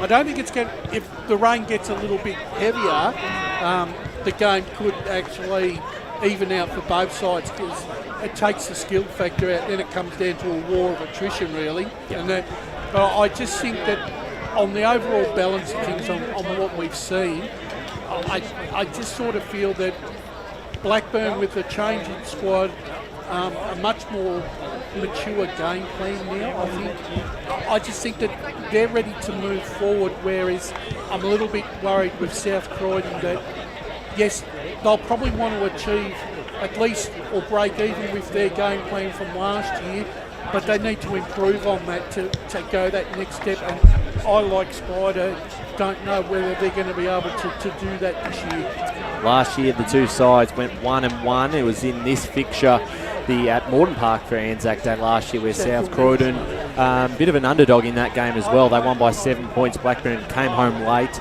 but weren't able to get the job done. But the last time they played here at Cheong Park, it was Blackburn winning out 49-point winners later on in the season. So they seem to split either ground, mate. They do a little bit, and Blackburn certainly did that with quite a few sides last year, which didn't help their chances of making finals. They finishing 6 just outside the 5. South Croydon pipping them and winning that first final against Vermont. So the wins now, I know it's only round 2, but they certainly add up, and with a tight Premier Division, every 4 points is going to be vital. We've got Chris Cordis, alongside. I got it right. CC is his nickname. Alongside Kate Green down on the boundary. Chris, obviously the conditions starting to rain a little bit now, but how is it on ground level? Yeah, look, rain, obviously, like you guys said, is still going through that ceremony. I mean, it's still just drizzling a bit. Nothing too bad, honestly. Obviously, footy might get a bit slick, might get a bit wet, but I don't think it means for anything a bit too scrappy at this stage. Really just got to keep an eye out for if it keeps out throughout the course of the game. But other than that, like I said before, pitch looks amazing, great surface. Obviously, you've got that cricket pitch in the middle to consider, but other than that, absolutely pristine out here at Cheong Park. All right, Chris. Winner and margin. All right, I'm going to stick with my pick throughout this one, unlike I did during the women's broadcast. But no, I'm going to go Blackburn. I'm going to go 13-point winners today. Okay. And Kate Green, I don't know if she's down there at the moment. Kate, are you with us on the boundary? She might not be. Hi guys, oh, there here we go, I am. Kate, your You thoughts there? on this game? Yes, have we got you? Can you hear me? Yeah, I've got Certainly you. can, Kate. My pick, based on what Blackburn did last year, and it kills me to go against South Croydon, but I'm going Blackburn. It really kills me because South Croydon is my heart pick all the time. Thanks, Kate, down on the boundary, and that's a clean sweep in the tips for Blackburn. There were a few in the record this week who have tipped South Croydon, including our very own Blake Tennant, who's currently watching from the Golden Gate Bridge. Get on your Blake. San Francisco. On the bridge. As we're underway. First quarter, Jared Beanland, take us into the game. The first tap went down to Stoddart. First kick forward, inside forward 50 for Blackburn. Roving it off the pack there was Dorian. It's come to ground level, however, he couldn't handle it, and it stacks on at centre half forward. Secondary ball up, territory gained for Blackburn. So it's going to be a bit scrappy, I think, especially early on as the rain continues to pour steadily down. Good scrappy work there by Lawler to kick it into the pocket and over the line. Territory for Blackburn early on. Let's go down to Chris Cordis. Straight away, guys, in that first contest, Macadorian's down on his haunches and has just come off. Looked like maybe something lower leg. That is not good news for the Burners as the throw-in will come in. Malone taking the ruck duties now in the forward line. Beaten by Latchford. Shark, though, by Stoddart. He's going to spin onto the left. Kicks it towards the goals, but it just bounces over the line on the wrong side of the post. Gee, that rain's getting steadier. Having a look at it on the screen, it looks like it's really tumbling It is, down. but what a stoppage by Riley Stoddart to clear that ball Boundary. and then immediate inside 50. Boundary with Kate Green. Brash, you're right. It's very consistent. So Matt George to take the kick in, goes far towards the outer wing, and the mark was taken there. And there's a 25-metre penalty, I believe. Was that a push after the mark? Yeah, a bit indiscriminate there. So a little advantage there for South Croydon. Territory will be very important in these conditions. Towards the half-forward line, out the back, there's a mark. There's also been a free kick being paid, and it's going in the direction of South Croydon. Latchford got the handball over the top to Cass. They link up to Kilpatrick. Kilpatrick's kick is intercepted by Blackburn, and they'll be able to just hold up under a little bit of pressure here through Hubber. Hubber looking down the line for Wood, and they're probably going to be happy to see this out in front of the scoreboard, but Latchford for the Dogs is able to keep it in. Got the handball to Cass, and he walks it over the boundary line, and we'll get a boundary throw on far side. Almost 2.5 minutes gone first term. Blackburn 1 behind. South Croydon yet to score. Thanks for joining us. Radio Eastland 98.1 FM. Are you going to get the lights turned on, Ryan? No, that's not my job. It's your job. Come on. South Croydon will get this clearance inside forward 50. It was about to hit the deck, but sliding in and taking a good mark was Riley Winter. He's going to switch the ball up, come towards the broadcast side. A bit of a challenge set for his teammate there in Horsnail, but he was up to the task. Finds the right boot, and Lawler was the target, but he just pushed it a little bit too far right, and it's out in the full. South Croydon to rebound. Looking at Dylan Marshall here, Brash. He had a poor game in the first game, Marshall. He hardly touched the ball. Look for him to improve this afternoon. Over the top came Trembath on that kick, but he couldn't take the mark, had to turn tackle it, spilled out now to Fasan, who's just kicked it out in the full under a lot of pressure. So Kieran Hubber will take the kick in. So a couple of out in the fulls here on this broadcast side. Not much movement down the ground for Blackburn at the moment. They're happy to keep it the skinny side. Pack forms from this kick. Roved off the pack well there by McKernan. Chain of handballs finds Marshall again. Short little delicate chip will find Dano King on the wing. Tells them to come at him. He goes for a bit of a jog, kicks it to centre half forward. Mar was spoiled by Trembath, so not good communication by the Burners, but it's going to be their ball. No, it's not. Kilpatrick, great tap. Skimming ball along the ground by Trent Marotta is just going to go the wrong side of the post. And it's 1 point apiece here at Cheong Park. The Blackburn to take the kick in. Both sides feeling each other out early in this contest to see if there's any weaknesses that they can exploit. We saw South Croydon's first half very impressive last week. Flying for that one was Hicks. Down at ground level, South Croydon clearance forward. Wilson's at the back. And this ball punched just over the line, trying to keep it in there. Manages it to do so. Helleran now to Cass. Puts it towards goal. It might, if it holds its line, and just, I believe that was Trembath on the line, able to take the mark in defence of Blackburn. But the kick looked good, just needed a little bit more distance. Short chip over to the pocket from Trembath. That's a 25-metre penalty now, so they're giving up a bit of ground to South Croydon. Could have had Blackburn a little bit more locked in, but the kick by Warm will find Lawler. He's going to spear it up the corridor. Bouncing ball, though, straight back to South Croydon. So it was an ambitious kick for the Burners, but it's ended up with Liam Shields. Obviously, Hawthorn champion, 3-time premiership player in the AFL. He's going to chip it over to Marshall. Chip it back to Shields. Oh, no, that's not Shields, sorry. He's just taken a spot there, is Matt George. So and he's going to find a number 41 that we don't actually have on our team sheet. Oscar Van Dam. That's Van Dam, okay. Thank you very much, Brash. And the ball has found its way into the forward line for South Croydon. Wilson was on the lead, but he just spilt it over the line. Good ball movement by South Croydon, just a little bit wayward, however, and we'll have a throw-in in their forward 50. The one thing that South Croydon forwards can't allow is Trembath just to wander far and wide and just pick off. Well, here's Kilpatrick out of the clearance towards Wilson, uses his body well. A juggling mark, couldn't quite take it, and that ball out of bounds deep in the pocket for South Croydon. We saw Kilpatrick last week. Still have plenty of the football despite South Croydon's big loss to East Ringwood. There'll be one play to keep an eye on throughout the afternoon.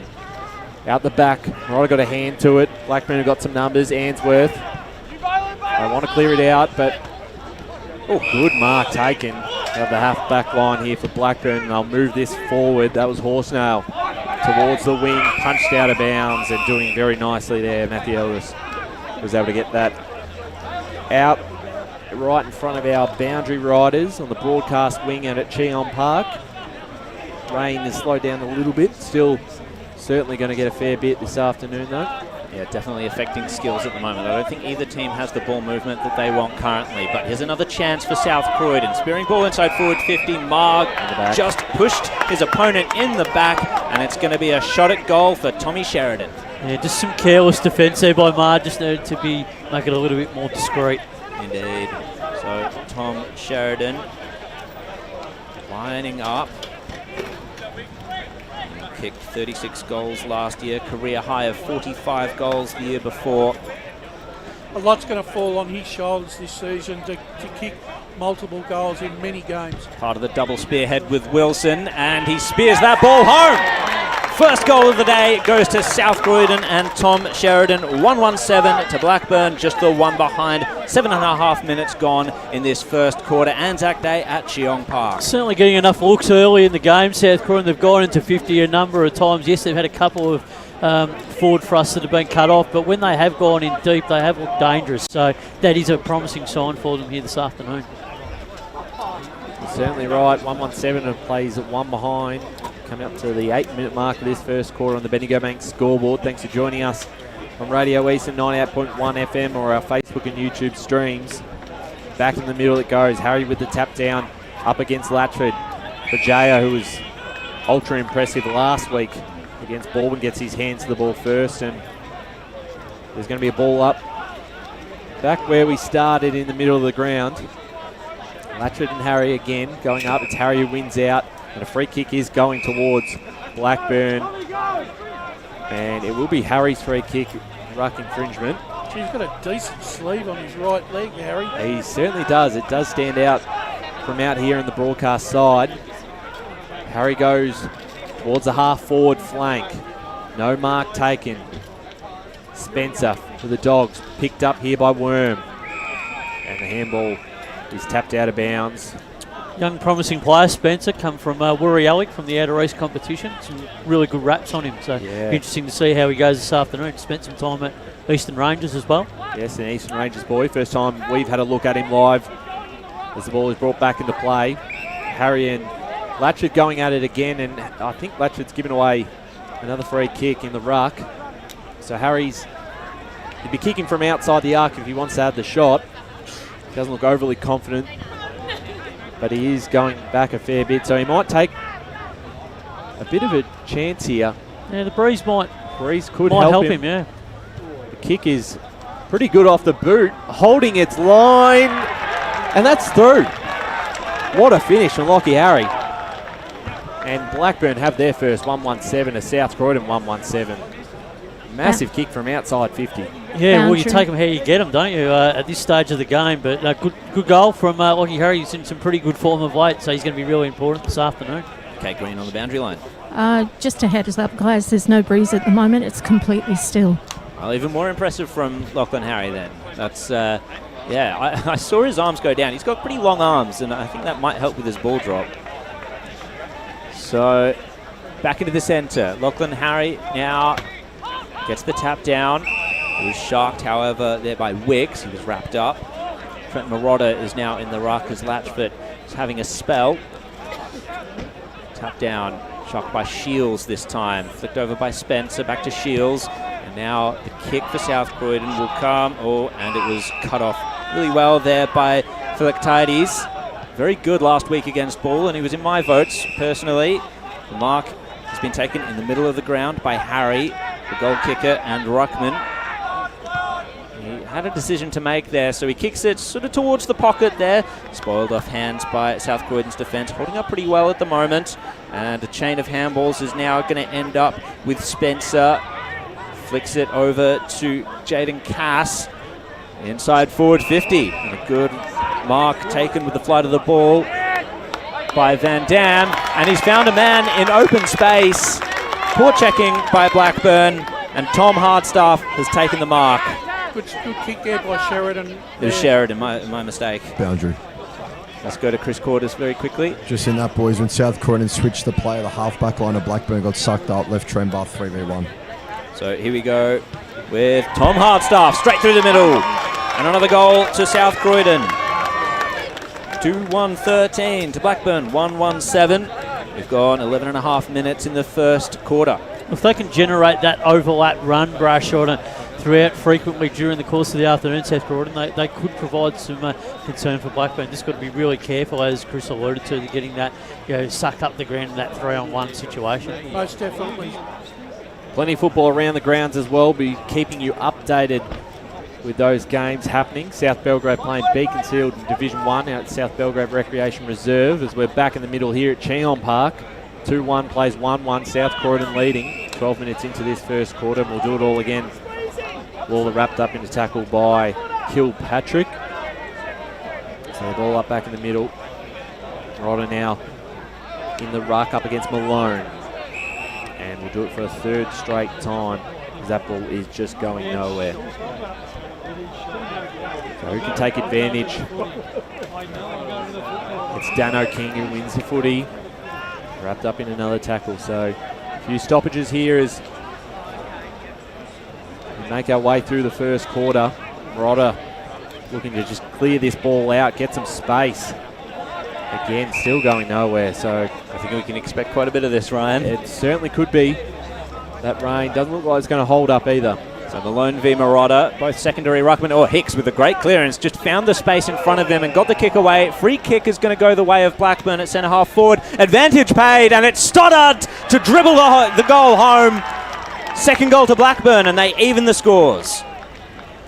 Yeah, well, the umpire obviously played the advantage there. He could have easily pulled that one back, but that's really classy play there by Stoddart. Yeah, good presence of mind too by Hicks. Got the ball moving, got it to Stoddart, and he always finishes off. Well, he was good last week without being over impressive, and so far this afternoon he's certainly leaving his mark on the game. Really. That's correct. A couple of big moments. Working his way into a new team, of course. Played a lot of Williamstown, a lot of VFL with Williamstown last year as well. He's going to play that mid-forward role, so it's going to be a really important one for them throughout the course of this afternoon. So we're all tied up here, 2-1, 13 apiece. Blackburn look to get the clearance forward. There's a free kick paid. It's going in the direction of Blackburn. I think he caught his legs a bit low. Philoctides, I think. Yeah, it is Philoctides. So just waiting the ball to return to his hands, but it's given South Croydon a few seconds to set up behind play. He decides to go towards the wing, and it's a good choice. The mark is taken there by Daniel Wood. Spoke to Wood after the game last week against Baldwin and spoke about that's a poor kick though. Socket off the ground. It still works out okay because it does find Horsenail.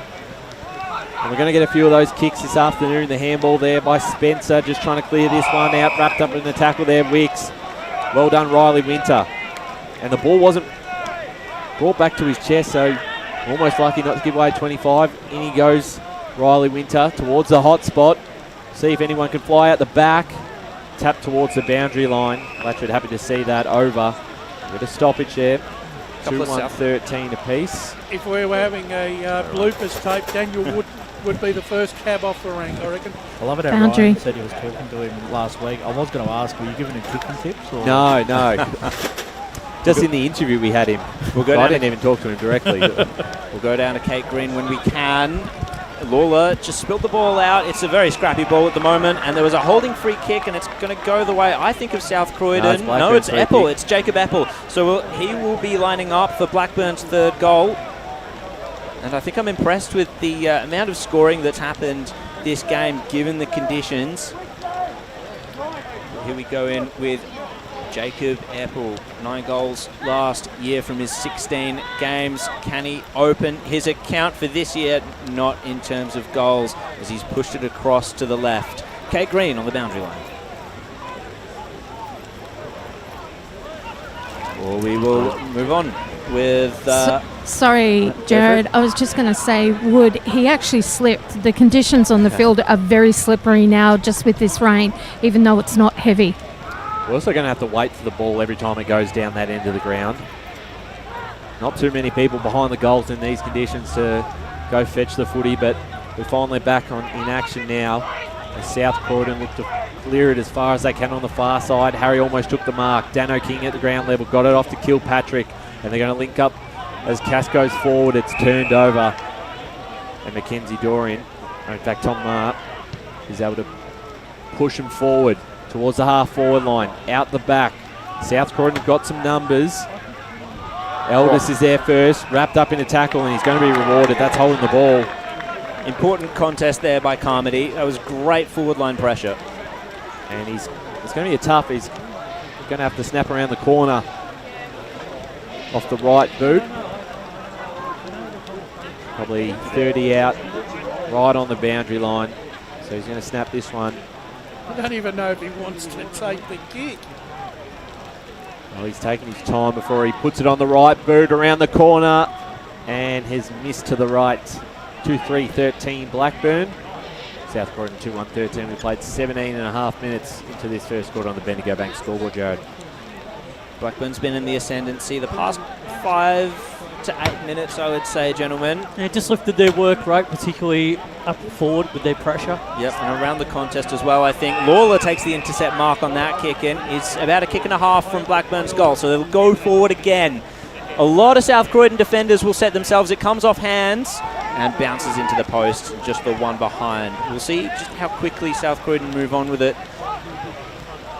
It's in the hands of, we have the number 12 out there, Tom Taylor. Around. The clearance this time goes to South Croydon. It was a wayward kick, and Tomar had set himself really well in the space. So Blackburn to rebound. Will Oglethorpe has taken the mark, looking for options down the ground. They're going to keep it on this broadcast side, it seems. It was a high ball. Bajaya was the one to rove it off the pack. He's going to get the 1-2 with his teammate. No, this time it's Charlie Oglethorpe. Finds the leading man in the pocket. Just bounces off the chest there of Carmody. Shrugs one tackle. Couldn't shrug the second and is shoved over the boundary line. Dylan Marshall will actually receive the free kick for that one. So good effort in the defensive lines for South Croydon, but Dylan Marshall's going to push it a little bit too far wide there. Wood nearly took the mark for Blackburn. On the rebound now, once again, Blackburn. Answorth slung over the line in front of his team's interchange bench, and it'll be a ball in. So Blackburn just on top of the contest at the moment, leading 2-4 to 2-1. Coming up to the 20th minute mark of this first term. Latchford with the tap down. Kilpatrick will soccer it off the ground. Cut off this time by Riley Winter. Been involved early.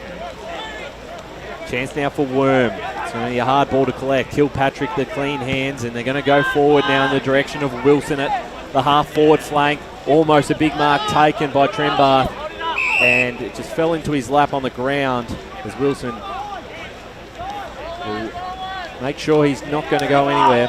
Right in front of us, this ball up. Lockie Harry's going to get there first. Tap down. Looking for Patrick Lawler. Picked up this time by Harry. The big man getting the ball forward. Answorth, the handball's cut off. He finds it again. Had 25 touches last week. Was impressive. As South Croydon now a chance to go forward. The smother by Answorth falls into the lap of Tom Taylor, and he cops one high. And will get a 25-metre penalty as well, and that will put him in range to have a shot for goal. Yeah, just a little bit of undisciplined play there by Blackburn. This will hurt Blackburn if he kicks this. Yeah, it'll be against a run and play. Be kicking this from about 35 metres out, 35 to 40. Bit of an angle. Towards the end with, probably hasn't had too many goals kicked across the morning. Tom Taylor's kick on its way is got it. It's through. He likes it. And South Croydon get their third. Tom Taylor delivers 3-1-19 South Croydon to 2-4-16 Blackburn. Yeah, well, Blackburn had dominated the game for the past 10 minutes and just hadn't been able to kick those goals, whereas South Croydon get a free kick, take the ball up the other end, and they score straight away. So it just goes to show you take the best of your opportunities, and on that occasion, Taylor, did everything he had to do, and that was go back and kick the goal. The late inclusion proving his worth for South Croydon early, which is always good to see. Back into the centre we go. Both of the primary ruckmen look to be taking this. Latchford versus Harry. And it's an all draw in there, so it's going to have to be roved by South Croydon. It was. Shields gets the handball just to the outside. Kick towards the wing now for South Croydon. Hubber will be the first to get it. He was accompanied by two. Further pressure applied there on Blackburn, as it was Will Oglethorpe who just couldn't quite handle the ball, and I think we'll forgive him for that. It is very wet out there, and South Croydon were bearing down on him. Over the boundary line it goes. I like the tackling so far from South Croydon. I think they've been pretty good at them in that facet of the game. Another nil draw in the ruck. It's going to shape up to be a fascinating contest, I would say. Harry burrows his way to the bottom of the pack, nearly came up with the ball, but as you say, Spider, the tackling pressure from South Croydon has been on point at the moment in these contests. Handball will now go out and find Salmon, and he spilled it over the boundary line there. Yeah, silly from Answorth, he's given away. Oh, there's a free kick going the way of South Croydon. It's in the hands of Liam Shields now. The ground opens up for him. What options does he have going forward for South Croydon? It's a late surge in this first quarter by the Bulldogs. Balin Spencer takes the mark, just back from the square at the moment, as they're going to go for the more circuitous route, or straight onto the wing actually for South Croydon. Good contest there. It fell to ground level, and Van Dam was just way too slow holding the ball. Good tackle by Carmody, and that's another good effective tackle there by Jackson Carmody. He's definitely looking to be a good pressure player, and he's going to send it forward. That's three tackles that he's laid this first quarter. And a great grab taken by Pat Lawler, but he's given away the free kick. I don't know. I'd love to know what that was for, as South Croydon are going to switch the ball up to Dylan Marshall. Well, it wasn't an unrealistic attempt because he took the mark. So exactly. It must have been a push in the back, as we'll go boundary in just a second, because Hicks went for the fly, almost took the grab.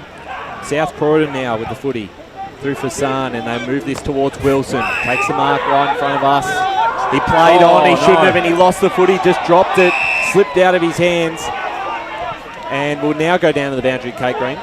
It was for a push in the back, that mark not being paid. Yeah, well, here's Stoddard now out of the clearance. The kick in the direction of Wood, who soccers it off the ground. They've got numbers on the outside, do Blackburn. Dorian was one of them. Goes inbound, the centre kick. Finds Bajaya. About 50 out from home. Looks for a short option on the far side. Inside 50, and he finds him. And that was pretty smart kick, and they'll have a chance to have a set shot on goal here through Horsenail. It was also a good choice by Dorian there, just to size his teammate up as well on the inside. Yeah, that was a very good pass by Dorian. He just opened that fat side of the ground a little bit. So Ben Horsenail to put Blackburn's third on the board and regain the lead if he can kick truly. The kick on its way. You'll hear the fans behind the goals. They like that one. It's through the middle. Blackburn 3-4-22. Lead South Croydon 3-1-29. 19, should I say. 25 minutes gone in this. Well, one thing you can say, Spider, it's been an entertaining first quarter. I think both sides have given as good as they can get, and I think that on the overall scheme of things, I think both sides can go into quarter time knowing that they did take their chances when presented. Yeah, absolutely. I think when you feel like when Blackburn go forward, the threats are there a little bit more.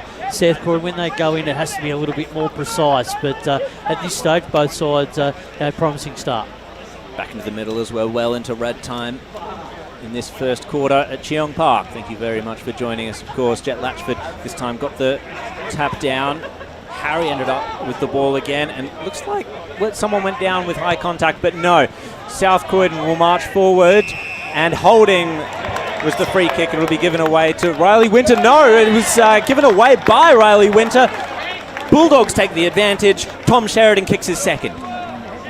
Yeah, and that's the evidence that we talked about just a couple of minutes ago. Every time that they've gone forward, Blackburn have given away a free kick, so they've just got to be a little bit more disciplined in that back half of the ground, Blackburn. Might have to have a look at that one again. I think both Murata and Winter had the hands on the jumper, but free kick going into the direction. I always think that they're very much a tinny touchwood. They're the ones for mine that need to be let go.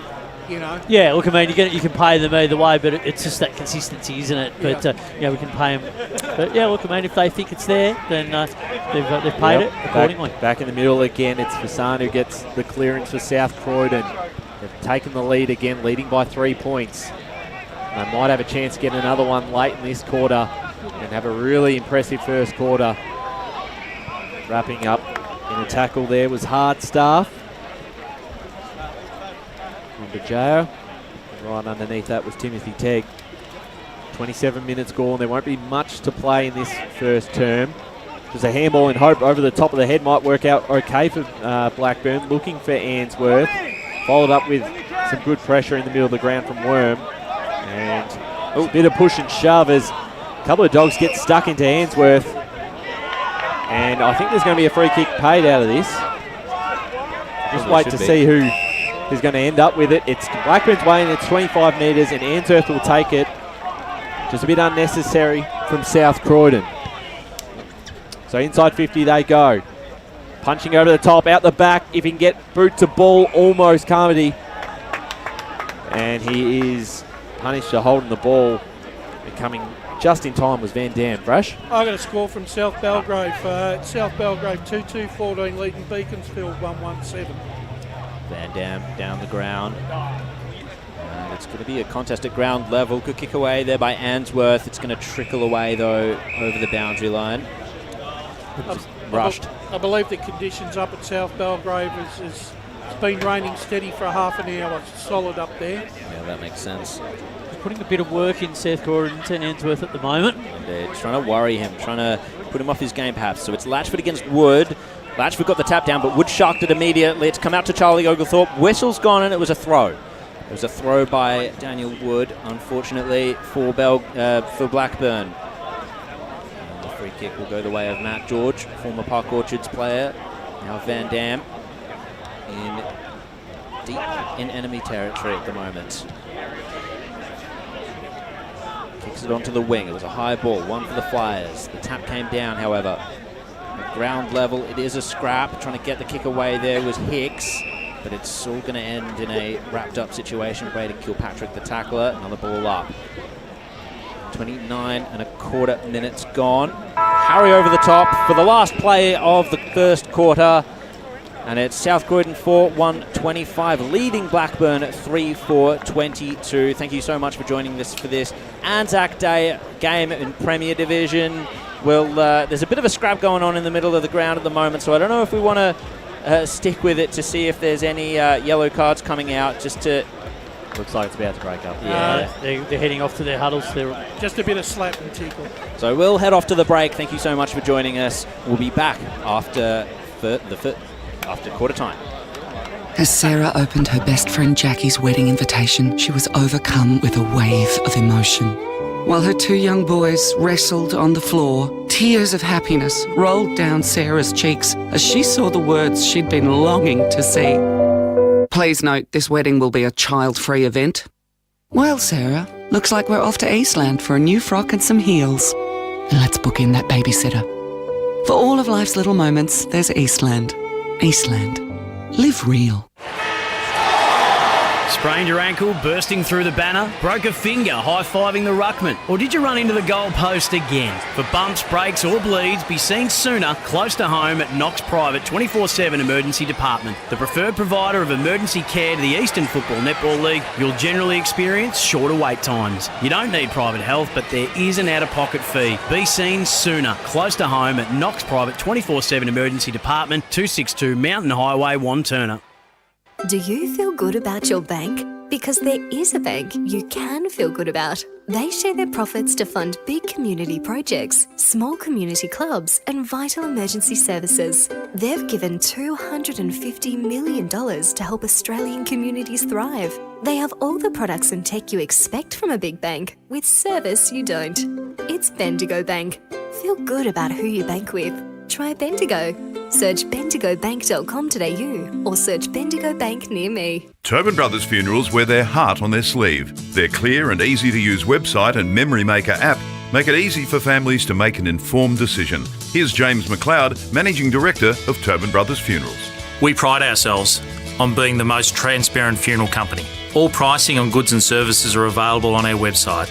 It's all there for you to see and make very informed decisions when planning a loved one's funeral. Visit tobinbrothers.com.au. Tobin Brothers Funerals, celebrating lives. At Yarra Valley Water, we know reducing your shower time, or show time, to 4 minutes can save you an average of $200 a year on water and energy bills. Shower shorter. Save water. Authorised by the Victorian Government, 1 Treasury Place, Melbourne. Sprained your ankle, bursting through the banner? For bumps, breaks or bleeds, be seen sooner, close to home at Knox Private 24/7 Emergency Department. You'll generally experience shorter wait times. Knox Private 24/7 Emergency, 262 Mountain Highway, Wantirna. You are listening to Radio Eastern FM 98.1. With live and exclusive coverage of the EFNL football season, bringing you the match of the day.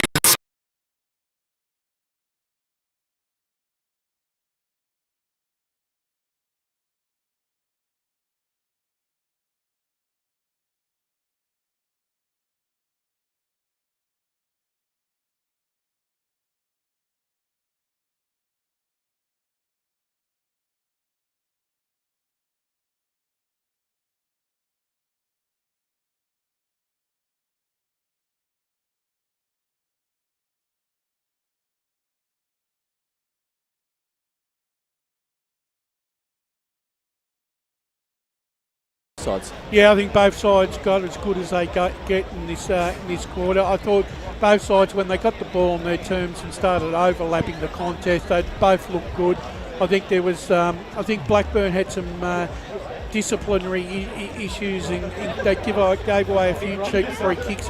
It hasn't hurt them majorly on the scoreboard, but it's something that they're going to have to be very wary of as the afternoon progresses. A good start by South Croydon. They responded well. They do, as Spider has alluded to, they do rely on more accuracy, pinpoint accuracy, moving into their forward 50, where I think Blackburn have got a bit more run. I think Anthony Fagan's got a bit of a conundrum here. What does he do with Charlie Oglethorpe and Malone? I'm just not sure at the moment whether he's found their best positions, because neither of those two are really struggling to get into the contest, Matt Lee. Yeah, they are. Look, Brush, I think that's something that they're going to have to really assess at this break. I think for Blackburn, though, there was some really good signs. Pat Waller was really good. He was really instrumental in some of their forward play in that quarter going in. I thought Carmody really pressured well, and obviously Harry was really influential in the middle part of the ground, and was rewarded also with a goal. So he's having a really big start to this game. I just think with Blackburn, a couple of fumbles from a couple of guys like Bajar and a couple of their prime movers who like to grab that ball on that one grab basis. So whereas a couple of times South Croydon, when they've been going and handling the ball, they haven't been fumbling as much. Let's get it in the boundary, because Chris Cordis has got one of the coaches. Boys, I'm down here with Coach Brendan Allen. Brendan, tricky first quarter with the rain, but how have you seen it so far? It's a bit of an arm wrestle. It's a bit slippery, but the boys reckon that they can still handle the ball okay. But it's a willing contest at the moment, which was always going to be. So we're up for the fight, hopefully. Excellent. And last week, obviously, you started off well before falling short to East Ringwood. How do you make sure? What's the key to keeping up for full quarters today? I think our ball use has been a lot different this week, and you can sort of see with our forward entries, we're starting to get some separation there. But weather's not helping us with it. But we just got to keep with our processes and see if we can get on top of stoppage and keep working. Excellent. Best of luck, Coach. Thank you.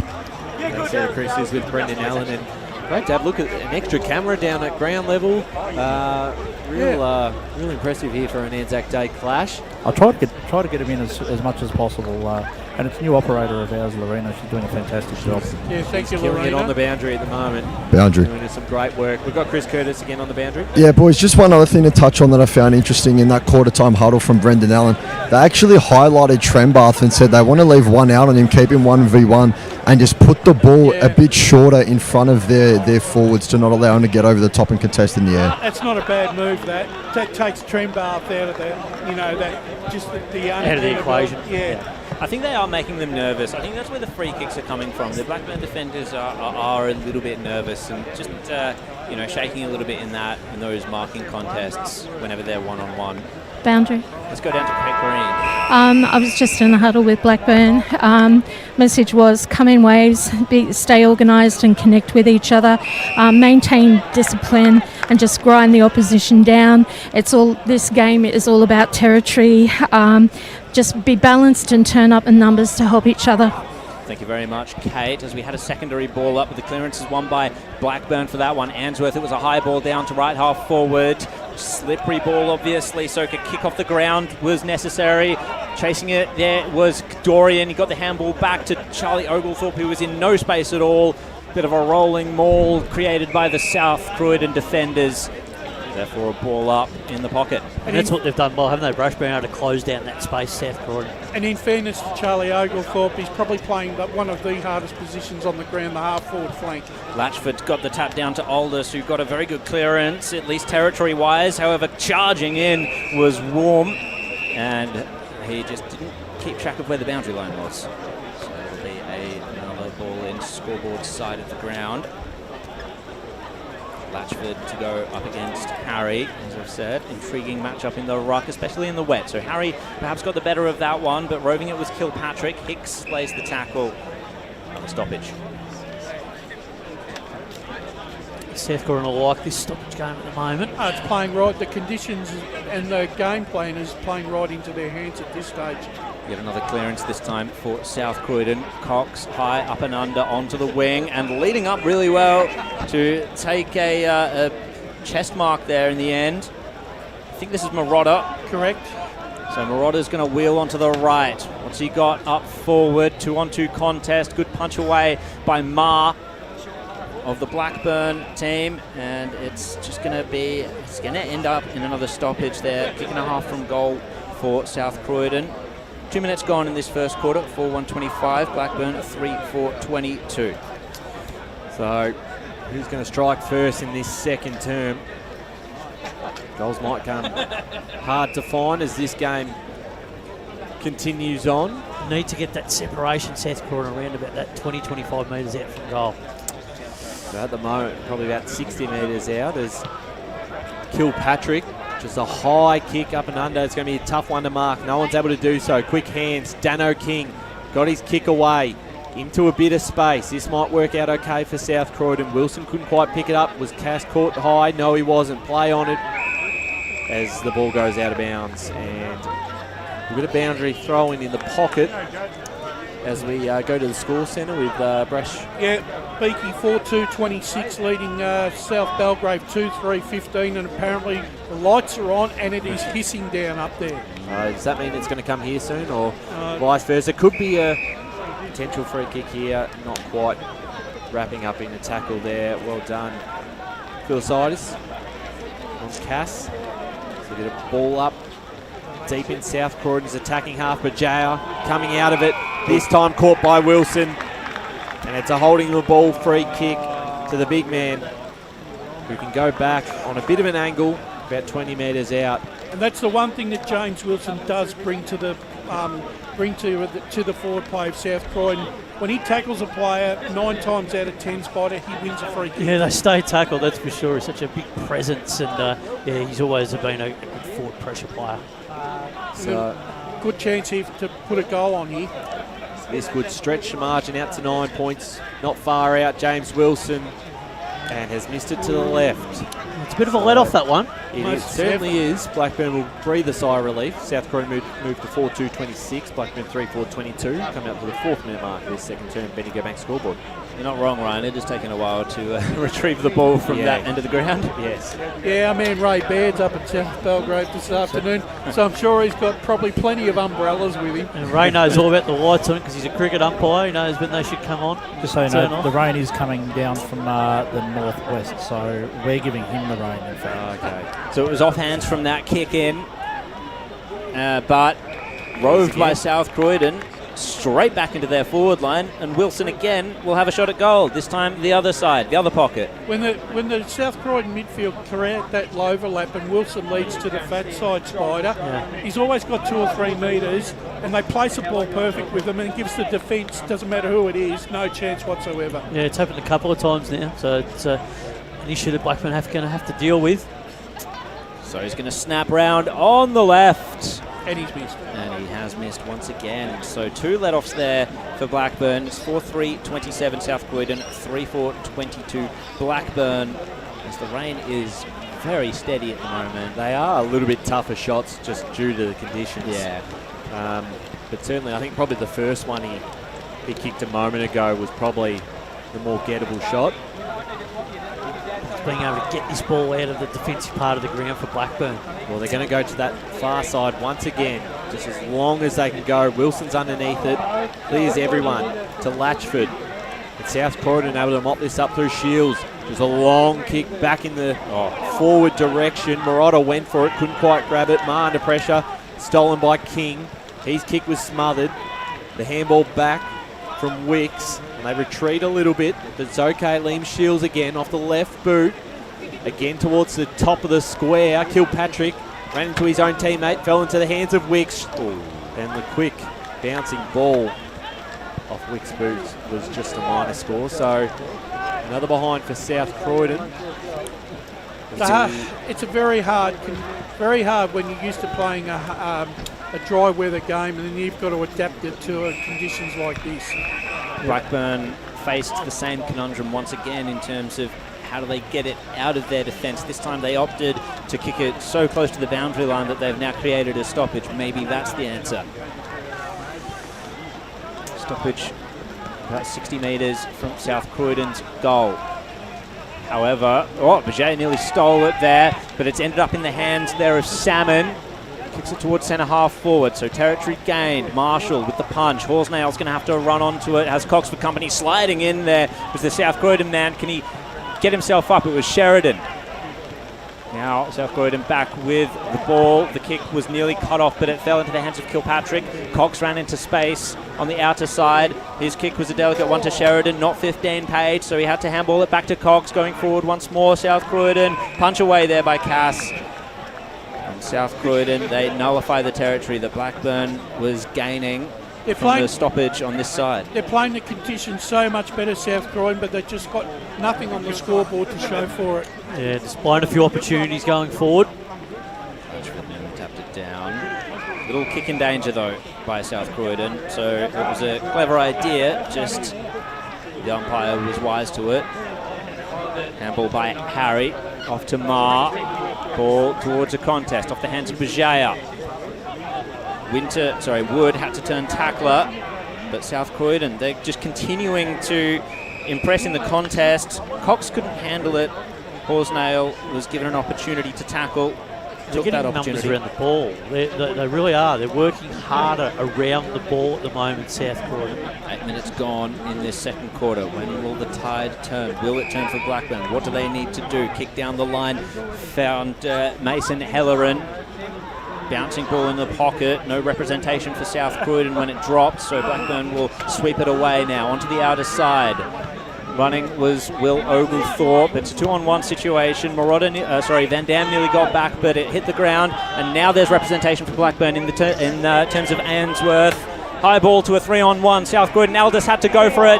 Charging through was Dorian, holding the ball, and the desperate defence by South Croydon was able to rally. Well, Van Dam and George were just absolutely fantastic there because they had two out the back. It was a 3-on-1. It just seemed like a certain Blackburn goal.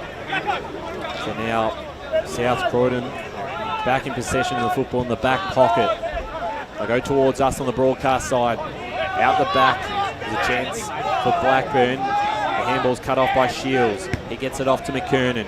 McKernan looking for Wilson in front position ahead of Trembath. The ball sort of beats both of them. Out the back there is Salmon for Blackburn. Got the handball off to Marr. His kick is out of bounds on the full. Yep. And South Croydon will take this. Possession will be Liam Shields. Been good early. He's been very good, particularly this quarter. He's had a fair bit of it, fair few inside 50s, and this will be another one. As he goes deep in the pocket, Wilson's in that direction. He's got two Blackburn players to compete with, and they'll thump that over the line. He's opened the gate. Straight into the gate. He opened it. Got the separation. Like got the separation of the gate. How many points for that? Don't know, but I noticed Will from Field of View Photography earlier really getting up and scooting before when the ball went near him. Didn't know he had that much space. It always comes out when the ball's near you. Yeah. So another contest there. It was just about won by South Croydon, but the kick was errant. Oh, scooped up by Spencer. He's going to go for the top of the goal square. Wilson was there. He thought he was held. Well, he was absolutely mauled. And he's got a free kick. And he was held, says the umpire. So he's got a free kick directly in front, and he should line up for the Bulldogs' fifth. Have a look. He's all over him. He's already been mauled. Got him by the jumper, pulling him back. James Wilson, he's missed a couple. He was never going to miss that one. He gets his first for the game, and the Doggies stretch their lead. Well, they're stretching their lead, Jared, because they're going inside 50. They're getting the repeat entries, but they're also, when they're going into 50, they're with the forward territory, they're keeping the ball in there because of their pressure. So because Blackburn can't get the ball out, and that was a really good reward for Spencer to be able to get that free kick and go back and get a goal. It was something South Croydon weren't doing in the first quarter. Blackburn were doing it a lot more, in my view. So, yeah, impressive turnaround there by the Bulldogs to just create advantages. Well, it's already from that. 10 inside 50s this quarter to 1. Yeah. That's a telling stat already. You just go back to that defensive couple of acts from the South Croydon defenders before that saved a certain goal, and now they've got a 2-goal buffer. As Marotta gets a tap down. Bajay's going to get there first. Quick handball away. Under a lot of pressure. Dano King chasing down his opponent. Bajaya again. Stoddard tapped it forward. He's down behind play. Bajaya, short kick, smart one. Finds his man in Malone. Long way out from goal. We'll pop it up right in front of us. Almost a mark taken there by Oglethorpe. He's juggling it and just ran into his teammate down at ground level, but applies the pressure with a big tackle laid. And there will be no free kick. Dan Beard take back the ball. The ball up right in front of us. 12 minutes gone second term. South Croydon 5-4 lead. Blackburn 3-4. Right in the ruck, got the tap forward. Getting onto this first is Fasan. They are moving the ball really nicely so far. Big fist from behind from Trembath. Running onto this one is Curran. Looks to go across ground. Dangerous kick. They do okay. They're able to maintain possession of the football. Now they go down the corridor, Blackburn. It's a 2-on-1. And doing well was the one for South Croydon. Very nicely done there was Spencer. Got it back to Dano King. Slams it on the boot towards the wing. No mark taken. Out the back is Wilson. He's got plays through the middle of the ground. He's going to use them. They try and link up through Wicks. Wicks gets the handball off. Fasan stepped up this quarter. His kick, though, isn't really in favour of anyone. It bounces over the line, but inside 50, the important thing for South See, that was Croydon. a kick to nowhere. Yeah.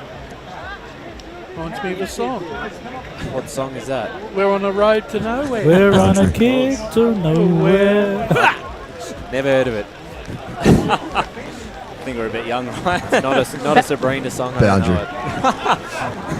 Let's go down boundary. Oh, wait, we'll just wait 1 second because South Croydon are looking for Wilson. Out the back is Cass. Snap on the left is just a minor score. 5-5-35 South Croydon. 3-4-22 Blackburn. 13.5 minutes gone, Chris Cordis. Is he about to say he's got better music taste than us, Ryan? No, I wouldn't say that. But before the little karaoke session, the kick was actually to the lead up of Chris Jones, but it was hobbling quite a bit on that ankle. Just something to keep an eye on. Thanks for that, Chris. So down the ground goes Blackburn from this kick in. They love kicking it to that spot. This time they win the contest and gain a little bit more territory. The intercept was nearly taken, however, by Matt George. Just slipped at the wrong moment, out of their hands and over the boundary line.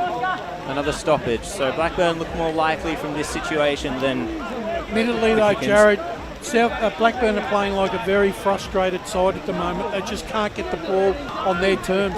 Yeah, it's the conditions, I would imagine. Clearance goes to South Croydon again. Spencer's going to have to chase this one. The handball was overcooked. And we'll get another throw in. It's a fascinating coaching battle at the moment. Yeah, there is. Brendan must have a copy of that playbook that he was talking about in the pre-game. Yeah, I reckon he's might have got it off the internet. So Latchford just taps it right in front of him there. Clearance still up for grabs. Is it going to be South Croydon? He just drops the ball. There did Spencer. Got the handball away. It's in space now, but not much space for Apple. He was tackled immediately. Ball bobbles out. Trying to pick it up with Shields. And we'll get another ball up. Boundary. Let's go to Chris Cordis. Chris Jones, like we just said, guys, on that ankle, is actually, I think, just walked himself to the locker room. Going to get it checked out now. That's not good news for the Doggies, as Hicks will win this clearance. Bujaya gets the kick into space. Charlie Oglethorpe, he was beaten to it by Matt George. Just more power in the legs there for the former Park Orchards man. By the sounds of it, they're going to probably have to put some really tight strapping and immobilise that ankle so he can at least run. Clearance once again, nearly to the Doggies, but Apple will get the kick away. Matt George in the right spot. 2 bites of the cherry, and he takes the mark. Been solid off that half-back Frank George. He's been good. Taken by Aldous. Let's have a look at what he's got down the ground. He's searching for options. A bit of movement closer to him, but he'd prefer to take the longer kick. Target was Latchford, goes over the top of him. Blackburn represented at ground level. Wilson, though, a clever little touch forward with the boot. Picked up, however, by Hicks. Gets the handball away to Trembath. Now out towards the boundary line, and Bajaya couldn't handle it. Had a player for company and shoved over. Every time Blackburn just go to take possession, there's always a South Croydon player on their tail. Their tackling pressure has been superb. You're certainly right. Boundary throw in here. Kilpatrick. His kick was smothered. Wilson trying to break a tackle, just dropped it by the tackle from Ainsworth. They want to play on straight away. And the mark was dropped by Carmody in the middle of the ground, keeps it in front of him, soccers it off the ground. It works out to their advantage. Oglethorpe picks it up, and they'll move forward again. Bouncing footy, a bit of work there. Felders, but did nicely. Got it to his teammate there in Van Dam, and they control possession of the football to McKernan. McKernan finds Dano King, the famous long sleeve South Croydon jumper. Almost the mark was taken by Sheridan, but did well. Kept it in front of himself, inside 50, slipped through the hands of a defender, and Blackburn picked up this time by Halloran. Turns around and puts through a Tobin Brothers goal of the day contender.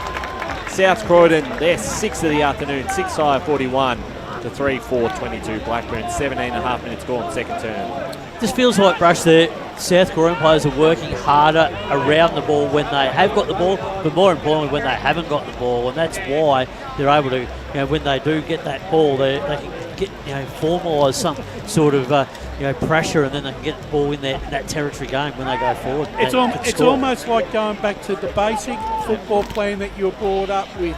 When the rain comes, you play in front and you create the space and you tackle hard.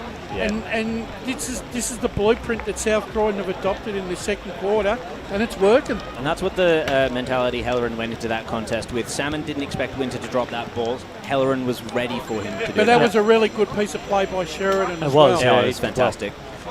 Back to the clearance. South Croydon now extended the lead to 19 points.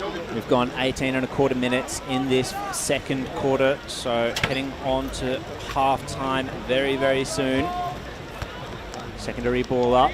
Latchford this time gets the tap down pretty clearly. Another clearance to South Croydon. Handball went into space. However, picked up well by Curran. Likes to switch the ball up, he does. Little step around from the Blackburn player there. Ainsworth was in space to receive the kick. Takes the mark, kicks it into the pocket. What have we got down forward? Good stuff there by Van Dam, but it went off hands.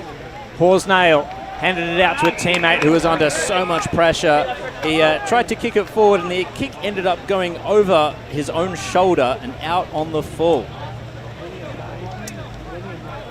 So 19 minutes gone second term.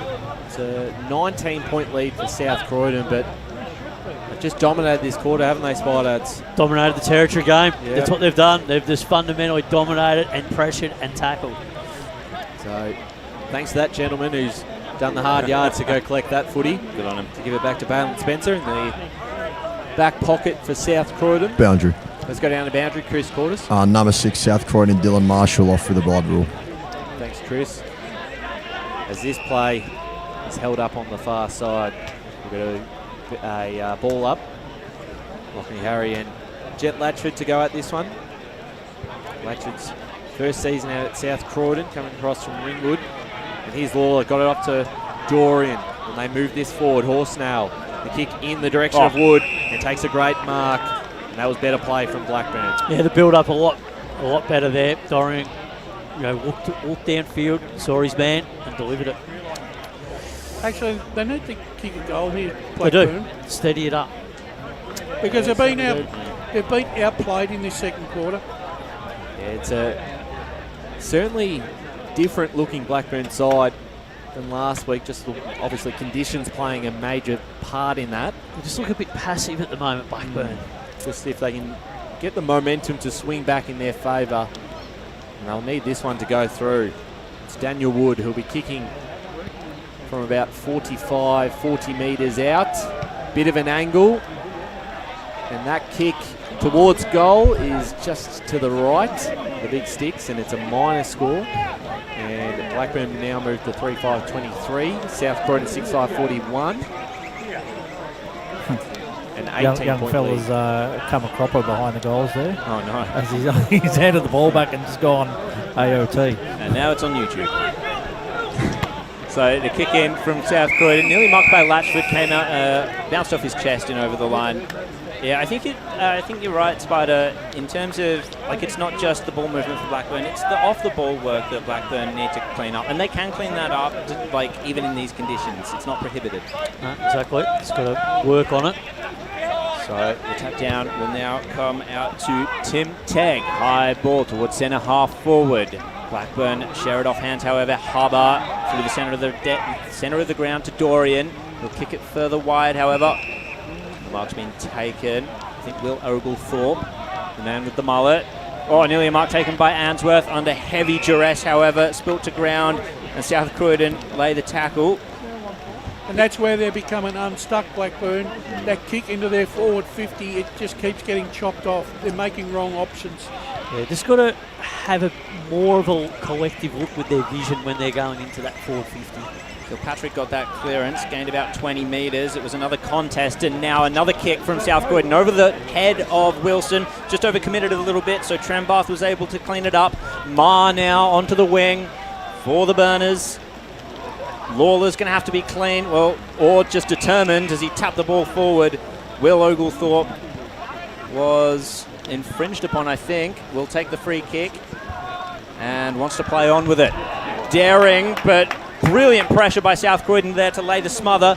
Warm now, the recipient of the ground ball, kicks it forward. Lawler having to turn tackler, and yet another stoppage. Actually, really, when it comes down to the 1%ers in this competition, South Croydon really are the masters of the 1%ers, because the amount of tackles and smothers and that they lay is more than most sides.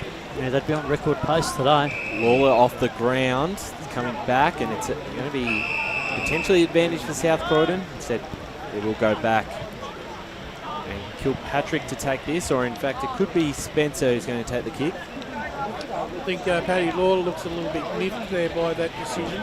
Yep, it is Kilpatrick. So on the far side, 23 and a half minutes gone second term. South Croydon with all the play this quarter. They'll be very happy going into half time. Down the line it goes.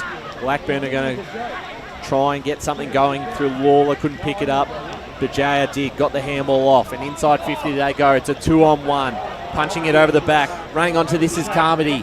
If he can pick it up cleanly, can't quite, under a lot of pressure. And that ball went off a boot, so it's out of bounds on the full. And a golden opportunity there for Blackburn, just went astray. Still a chance, because Carmody, it came off the boot of Matthew Elders, so out on the full. Well, luck's a fortune. But this will be a tough kick from here. I don't know if he's a left footer or a right footer. The BWS Boonana coming into play. He'll have a go, and it just airs it up in the air, but it's still okay because Woods underneath it couldn't quite take it. Having a shot from an impossible angle. Hicks. Billy. Just what Blackburn needed. 4-5-29 to 6-5-41 South Croydon. Well done, Billy Hicks. Got to be a goal of the day contender. It is. Well, it's something that can turn your fortunes around, Brush, because when everything's not going your way, sometimes you just have to create a little bit of luck for your team. And in that scenario, you kick it to the top of the square, and then, luck's a fortune. Hicks, puts it onto the boot, and it goes through. It's the old adage, creating something from nothing. I think that's right.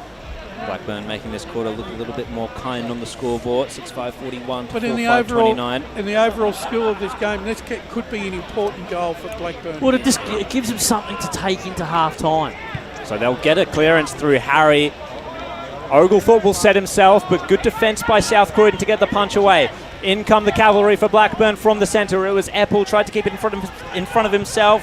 Hicks, however, took a swing at it. It was smothered. South Croydon continue the pressure. At the bottom of the pack, though, is Matt George. Boundary. I thought he was going to play holding the ball then, Dan Beard. He looked like he was signalling it. Let's go to Chris Cordis. I think it was Brayden Kilpatrick off that centre stop. He just went down clutching his knees. Up now and looks a lot better, but it was quite concerning for a second there. Okay, we'll keep an eye on that, no doubt. Well, there he is, Brayden Kilpatrick on the left. He looks fine. Kicks it towards the wing. Whistle's gone, however, and Blackburn have been infringed upon. Directing the traffic. Where does he go with this? I believe it was Horsnail. And a push in the back by Blackburn on that forward 50 entry. Was there advantage? No. Well, he looked like he played on there, Dan Beard, but pulled it back up, giving the South Croydon player the benefit of the doubt. Jack Latchford will rebound from the Doggies' defence. Blackburn running out of time to slim the margin even further, as the Bulldogs happy to slow play it for the moment. Now they see an opportunity down the ground. It wasn't really there because Blackburn were the first with their hands to the ball. Liam Shields, good representation at ground level. Liam Cox now kicks it into the pocket, and the mark's been taken by Tim Tegg. Sounds like a biscuit. So Timothy Tegg will go back.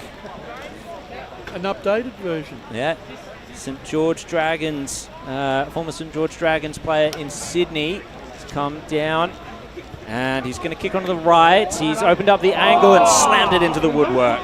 Not breathing fire, the former Dragon yet, as Blackburn will kick it in. That was well done there by you, Jared. I tried. Breathing fire. Very good. So we're very close to the half-time siren. South Croydon 13-point leaders.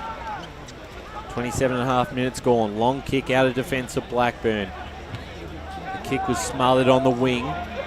South Croydon's pressure, the 1%ers, as we said, has been probably one of their highlights of this first half. They've played the conditions really well, but they would hate to concede another late one to Blackburn and undo a bit of their good work this quarter. Kilpatrick with the clearance forward. Shields. He will see that over the line, so we'll go to boundary throwing far side. Wouldn't be too much time left in this quarter. No, they wouldn't. 28 minutes gone, second term. 6-6 plays 4-5. Thanks for joining us, Radio Eastern 98.1 FM. I'm surprised it's gone that long, really. Hasn't been too many goals kicked for either side in this term. Answorth off the ground. Getting in there first was Cox. And there is your siren. Spencer will have the last kick of the term. And at half-time, it is South Croydon 6-6-42 leading Blackburn 4-5-29. Before we go to a break, Jared Beanland with the goal kickers. So Tommy Sheridan got 2 in the first quarter. Tom Hardstaff got 1 in the first quarter, and then singles each in the second quarter to James Wilson and Mason Halloran. And Blackburn, all singles. Ben Horsnail, Riley Stoddart, Lachlan Harry, all in the first term, and a potential goal of the day contender by Billy Hicks in the second. Absolutely. It is half-time here. We're going to go to a break. And when we're back, we'll discuss this game as well as the other ANZAC Day games around the grounds. It's South Croydon leading 6-6-42 for Blackburn 4-5-29. As Sarah opened her best friend Jackie's wedding invitation, she was overcome with a wave of emotion. While her 2 young boys wrestled on the floor, tears of happiness rolled down Sarah's cheeks as she saw the words she'd been longing to see. Please note, this wedding will be a child-free event. Well, Sarah, looks like we're off to Eastland for a new frock and some heels. And let's book in that babysitter. For all of life's little moments, there's Eastland. Eastland. Live real. Sprained your ankle, bursting through the banner? Broke a finger, high-fiving the ruckman? Or did you run into the goal post again? For bumps, breaks or bleeds, be seen sooner, close to home at Knox Private 24/7 Emergency Department. The preferred provider of emergency care to the Eastern Football Netball League, you'll generally experience shorter wait times. You don't need private health, but there is an out-of-pocket fee. Be seen sooner, close to home at Knox Private 24/7 Emergency Department, 262 Mountain Highway, Wanturna. Do you feel good about your bank? Because there is a bank you can feel good about. They share their profits to fund big community projects, small community clubs, and vital emergency services. They've given $250 million to help Australian communities thrive. They have all the products and tech you expect from a big bank, with service you don't. It's Bendigo Bank. Feel good about who you bank with. Try Bendigo. Search bendigobank.com.au or search Bendigo Bank near me. Tobin Brothers Funerals wear their heart on their sleeve. Their clear and easy-to-use website and Memory Maker app make it easy for families to make an informed decision. Here's James McLeod, Managing Director of Tobin Brothers Funerals. We pride ourselves on being the most transparent funeral company. All pricing on goods and services are available on our website. It's all there for you to see and make very informed decisions when planning a loved one's funeral. Visit tobinbrothers.com.au. Tobin Brothers Funerals, celebrating lives. Do you want to study at the #1 sports science school worldwide?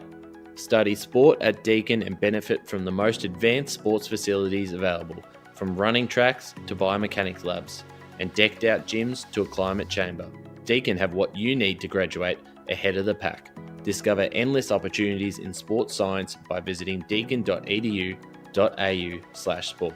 Deakin, proud sponsors of the EFNL.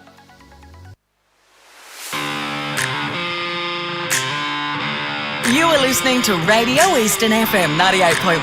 With live and exclusive coverage of the EFNL football season, bringing you the match of the day with score updates from all divisions. And now we cross to our commentary team for the Radio Eastern 98.1 Match of the Day coverage. Welcome back to the Deakin University Eastland match of the round, should I say. It's been a long day. We've been here, me and you, Chris, and Cade and Lee and Megan up top for the full day at Cheong Park, and right now in the senior men's game it's 6-6 playing 4-5, South Croydon leading. Chris, you've been on the boundary in this first half. What would you make of that first half contest? Obviously the conditions are going to play a part throughout the entire afternoon, but South Croydon seem to have mastered them, particularly in that second quarter. I think you've got the wrong... have a go now. Are we on? Yeah, there you go. On. You've got the wrong set. Sorry, we're in a bit of a rush. Yeah, no, it's exactly right. I think the rain is slightly... I know South Croydon adjusted to it a bit better. I think it suits their style as well, though. Obviously, I thought maybe start of the second quarter or midway through the first quarter was going to let up. But it doesn't look like it's letting up, so it's who adjusts to it better at this stage. And I think South Croydon have adapted to it more. They brought the pressure. We saw, you guys talked about the 1%ers in here. This game could easily be within a kick. It could easily be level. We saw, I think it was Carmody at one stage and Mackenzie Dorian at the back in the other, got behind at the back of their packs in the goal square, and it was just the sheer desperation tackles from the Bulldogs defenders to stop them. So it could very easily be close. But one thing that stood out to me, especially given that last week we were at the Blackburn match for Good Friday, I believe it was, on the Easter weekend. They were very successful in that match against Vermont because they were able to use the wings. They were able to get Philactitis out wide, and they were able to push through out wide, and it gave them space in the middle. Because of the wet and because of South Croydon's pressure so far in this first half, they've not had that cleanliness with the ball, and they've not been sharp enough with the ball to get it out and actually set up those avenues. So it's just getting the balls coming to ground. It's becoming a tough contest for the footy. It's becoming scrappy, and the South Croydon Bulldogs are absolutely dominating in that area. Yeah, certainly right. And then probably that last goal that Blackburn were able to get, and it wasn't a great opportunity. It was a tough kick right on the boundary line. So they haven't had too many options, and that's opportunities, and that's credit to what South Croydon have been able to do. And I just look at the likes of someone like Liam Shields, who this is our first time seeing him at South Croydon level, the impact that he's having, particularly in that second quarter. The other guys around him, Kilpatrick's had plenty of it. Cass was up and about early, and they've started to really get on top of that area in the midfield, and it's worked out really well for them. But for Blackburn, do you think it's just more of a reset? Do they look to change too much, or is it more just getting on top in those stoppages and be able to get a few more clearances forward too? I wouldn't say personally that they need to change anything going into this they're going into this third quarter. Obviously, there are a few tweaks that Anthony Fagan will need to make, and understandably so, he's side behind. But I think that where they excel is when they can take these intercept marks or take these marks in their back 50, and then they can go forward and start their attacks off that. It was actually what South Croydon's coach, Brendan Allen, said in the pre-game. Is, when Blackburn are able to take those marks and get those stops in their defence, it sets them up. At the moment, though, we're seeing a few times there's a few players going for marks uncontested, the ball slipping through their hand or it's just bobbling. Completely understandable because of the conditions, but if they're not feeling confident that they can shore up those chances and kill the ball where it is and take possession of it, then I think that's where you have to look at it and think, okay, can we do something different around the footy? I know Mackenzie Dorian's not been as impactful as we've seen him in the past. I was expecting him to have a big game given the conditions, but that's, a byproduct of, again, like you said, South Croydon's midfielders are doing a terrific job of bringing this ball to ground. And whether it's Liam Shields, Kilpatrick, whether it's Sam Wicks in there at times, they're doing a great job. And even Jet Latchford, for a young ruckman going up against Lachlan Harry, who had a terrific game on the Easter weekend when we were there, they're doing a really great job of just not giving Blackburn any territory, which is one thing that Anthony Fagan spoke about at quarter time. Yeah, it's a good point, because I think in that first quarter, I think Lachlan Harry was on top, and Jet Latchford actually gave away a couple of free kicks, one of those resulting in a set shot goal early in the first quarter.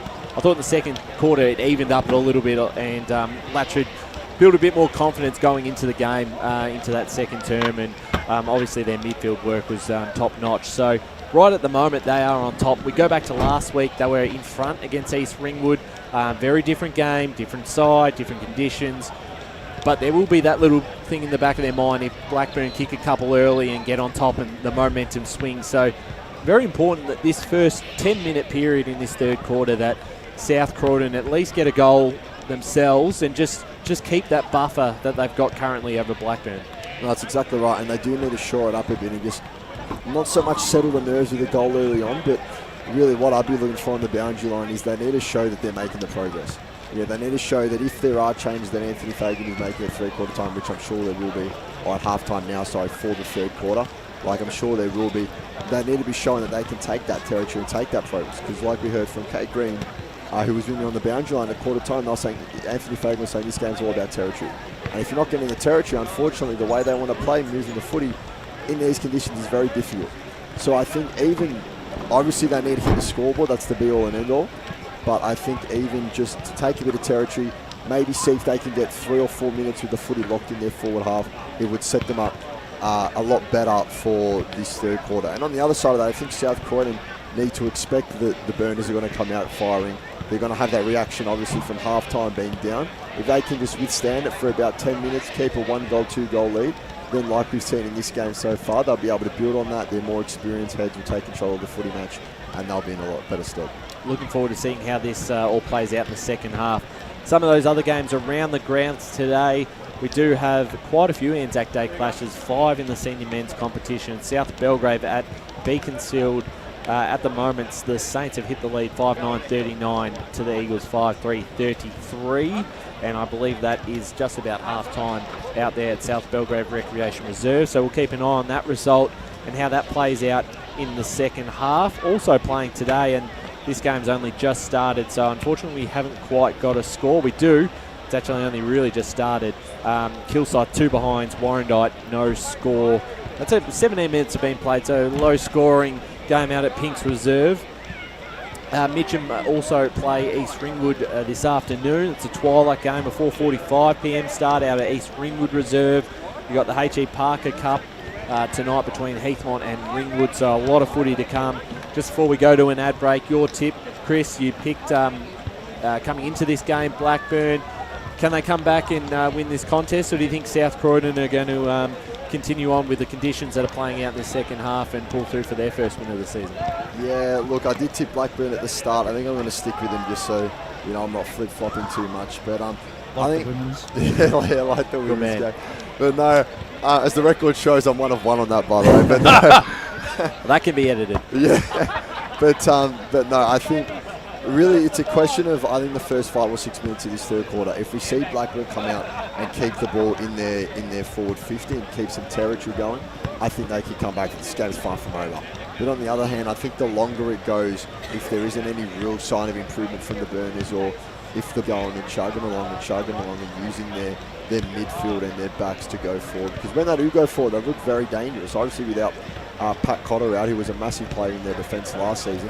He's out with an injury for another couple of weeks. I was talking to him before the game, but without him, it's really just Trembath out there, who was absolutely stellar last week. But the conditions last week and the conditions this week are polar opposites. So I would expect South Croydon to see this out with their experience, but my tip's going to say Blackburn. We're going to go to a break. The two sides coming out here at Cheong Park. South Croydon leads 6-6-42 to Blackburn 4-5-29. Today at Eastland, Lucy's trying on jeans for a momentous occasion. Coffee with the ex. She needs jeans she can move in because she's definitely moved on. Jeans that get a second look, but don't give any second chances. Jeans that say, why yes, I have spent the last 8 months in a post-breakup juice cleansing, kickboxing, personal training frenzy. And it looks as though she's just found the perfect pair. Yeah, that's great. Bravo, Lucy. For all of life's little moments, there's Eastland. Eastland. Live real. Sprained your ankle bursting through the banner? For bumps, breaks or bleeds, be seen sooner, close to home, at Knox Private 24/7 Emergency Department. You'll generally experience shorter wait times. Knox Private 24/7 Emergency, 262 Mountain Highway, Wanturna. Do you feel good about your bank? because there is a bank you can feel good about. They share their profits to fund big community projects, small community clubs, and vital emergency services. They've given $250 million to help Australian communities thrive. They have all the products and tech you expect from a big bank, with service you don't. It's Bendigo Bank. Feel good about who you bank with. Try Bendigo. Search bendigobank.com.au or search Bendigo Bank near me.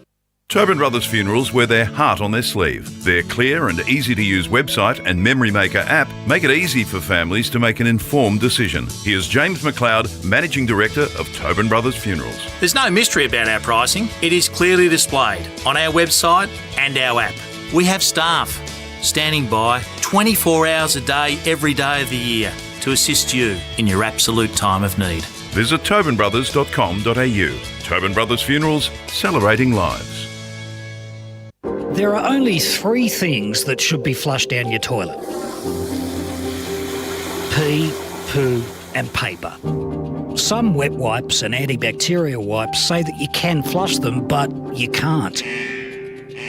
They clog up the toilet and pipes, causing expensive blockages. Save yourself a truckload of trouble. Put your wet wipes in the bin. To learn more, head to the Yarra Valley Water website, yvw.com.au/wet-wipes. Hi, Dylan Dow from the Baroni Football Netball Club here. When I need to grab a quick coffee or a bite to eat, I'm popping into Eastland. Eastland's more than a shopping centre. They support a range of community organisations and have been a major partner of the EFNL since 2018. Cheers, Eastland. Apply tackling pressure, and then when you get your spill and when you get the spill from the tackle, you pick the ball up and you make hay while the sun shines with accuracy. They did that well. Probably, I think there probably should be another couple of goals in front. I think on the overall play, but I think Kate said it pretty well. I think the niggle of South Croydon is really getting under Blackburn's skin a little bit, and I don't think they like it, but that's just part and parcel of what football's about. They're certainly right, and it'll be interesting to see if they can respond in this third quarter. At the same time, Spider, we saw South Croydon fall apart last week in the second half, so they will be very eager to start this third term with a couple of goals. Yeah, absolutely. Look, man, the first 5 minutes of this quarter is going to be critical in terms of the outcome of this game. For Blackburn, they've got to put some scoreboard pressure on. They've just got to readjust, particularly defensively. Got to be very careful when flying for these intercept marks. It's just not that sort of a day. You've got to adjust to the conditions. So we're back in the middle again. Harry and Latchford going at it. Dana Kick trying to soccer that one off the ground. Dorian does. Now Blackburn will use some space. Oglethorpe bouncing footy in front of Ajao and out of bounds. Interesting enough, the rain sort of stopped at the half-time break, and just on cue, it's just come back down. Welcome back to the footy, everyone. Boundary. It says. Let's go down to Kate Green. Brash, I'll swap you. Every good boundary rider starts there on a rainy day, Kate. So the tackle was Spider. laid there on Kilpatrick. I thought holding the ball. I don't know how he got rid of it, but Blackburn, they ended up taking possession. South Croydon locked it up. You wonder what the message from Brendan Allen was at half-time for South Croydon, given what happened to the Doggies last week. So the tap down comes straight down to Carmody. He snaps around the body and just misses to the right-hand side. It will be another blemish for Blackburn, 4-6-30. They trail by 12 points now. South Croydon 6-6-42. My bet is, Jared, just keep doing what you're doing. That's what I think. That there's no magic in the game plan that they have to do anything different now. No, absolutely right. As Lawler didn't quite possess it. I'll get rid of it, should I say, as South Croydon just look at a clearing kick over the top. Mars good enough to get possession of the football and got the handball off to Worm. Worm, a great kick forward. Finds Dorian. Long way out from goal.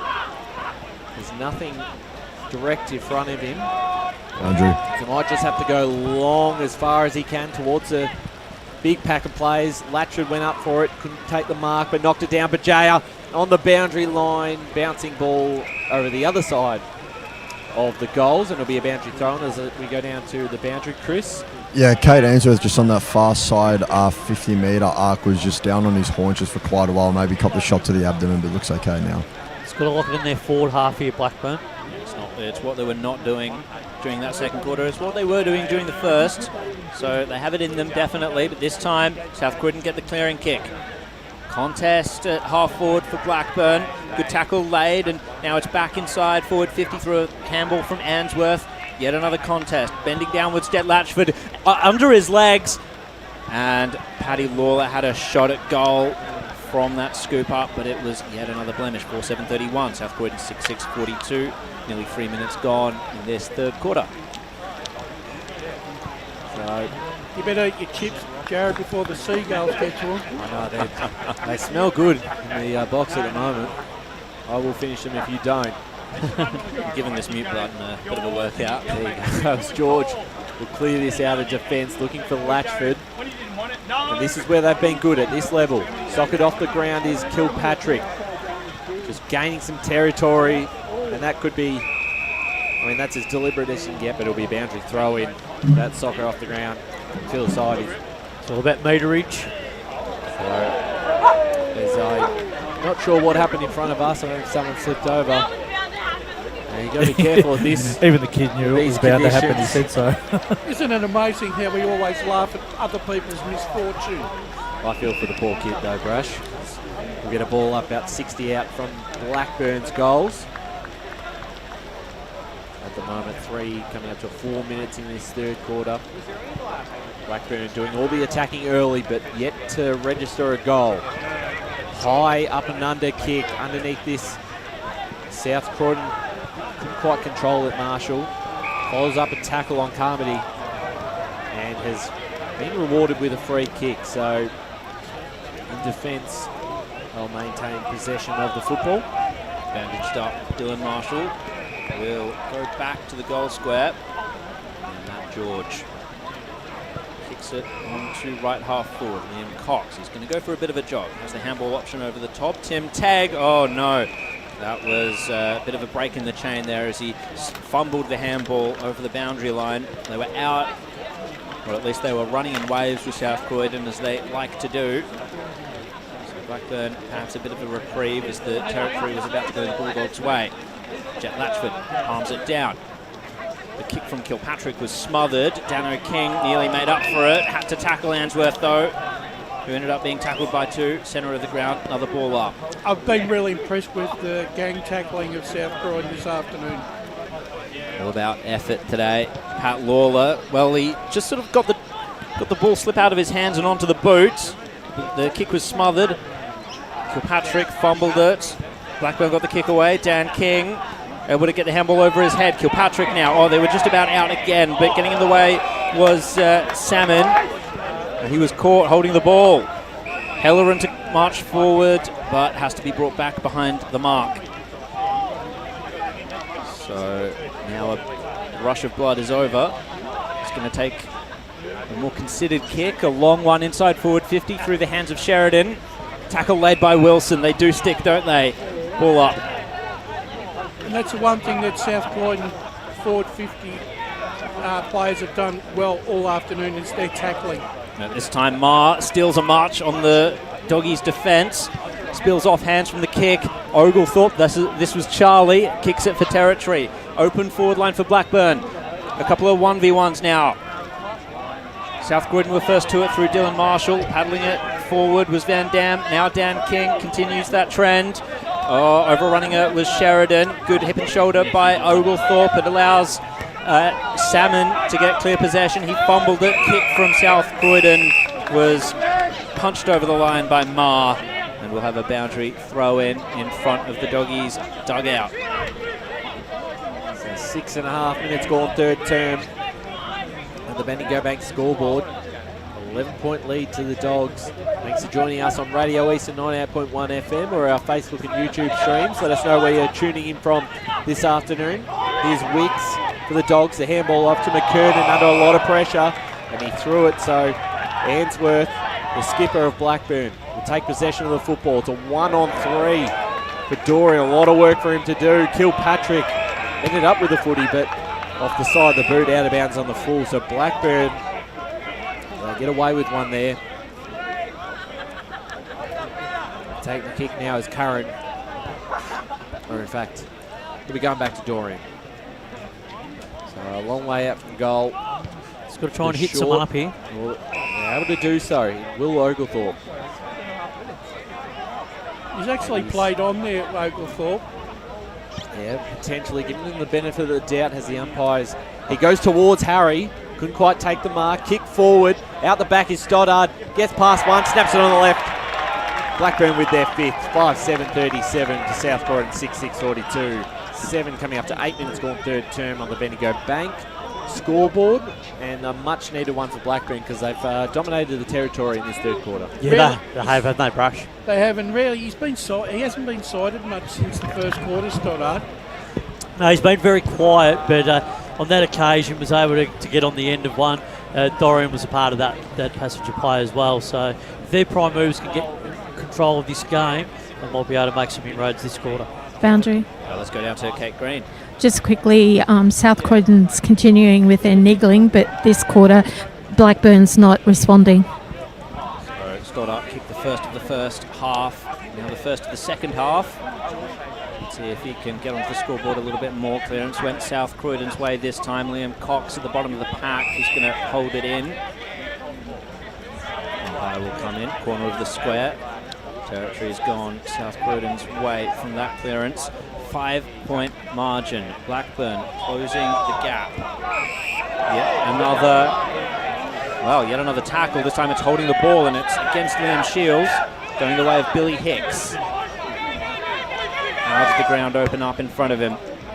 He's going to take the long down the line kick. Good spoil over the top. Nearly turned into a mark from Matty George, but it was spilt free. Lockie Harry nearly got the kick away. It was smothered again by South Croydon. They continue to do that. Scooped up, handballed away. Bajaya just took the intercept mark in the in-close territory battle.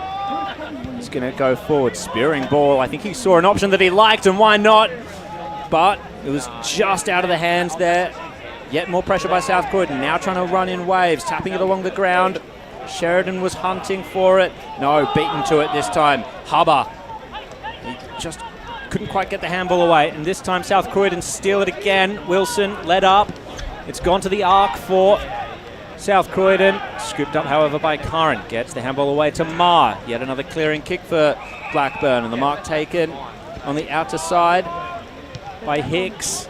Sends it forward. And a mark's taken down the ground in the forward 50 for Blackburn. And it's Liam Malone, the former Jet. Boundary. Let's go to Chris Cordis on the boundary line. Well, that move from Blackburn came from them repelling their defensive 50, but at quarter time, Brendan Allen said to his South Croydon side, put it short if Trembath is on you. And they've done it twice so far, and Trembath has won out both times, and they were able to go forward and get the mark as a result. It's definitely an interesting play as Blackburn continue to turn the tide, and this will complete the mini comeback, the mini resurgence. If Liam Malone can spear it through, he's not been able to do so. Sent it to the left. Blackburn moved to 5-8-38. South Croydon 6-6-42. He probably could have done with that goal, Jared Malone. He's probably lacking a little bit of confidence at the moment.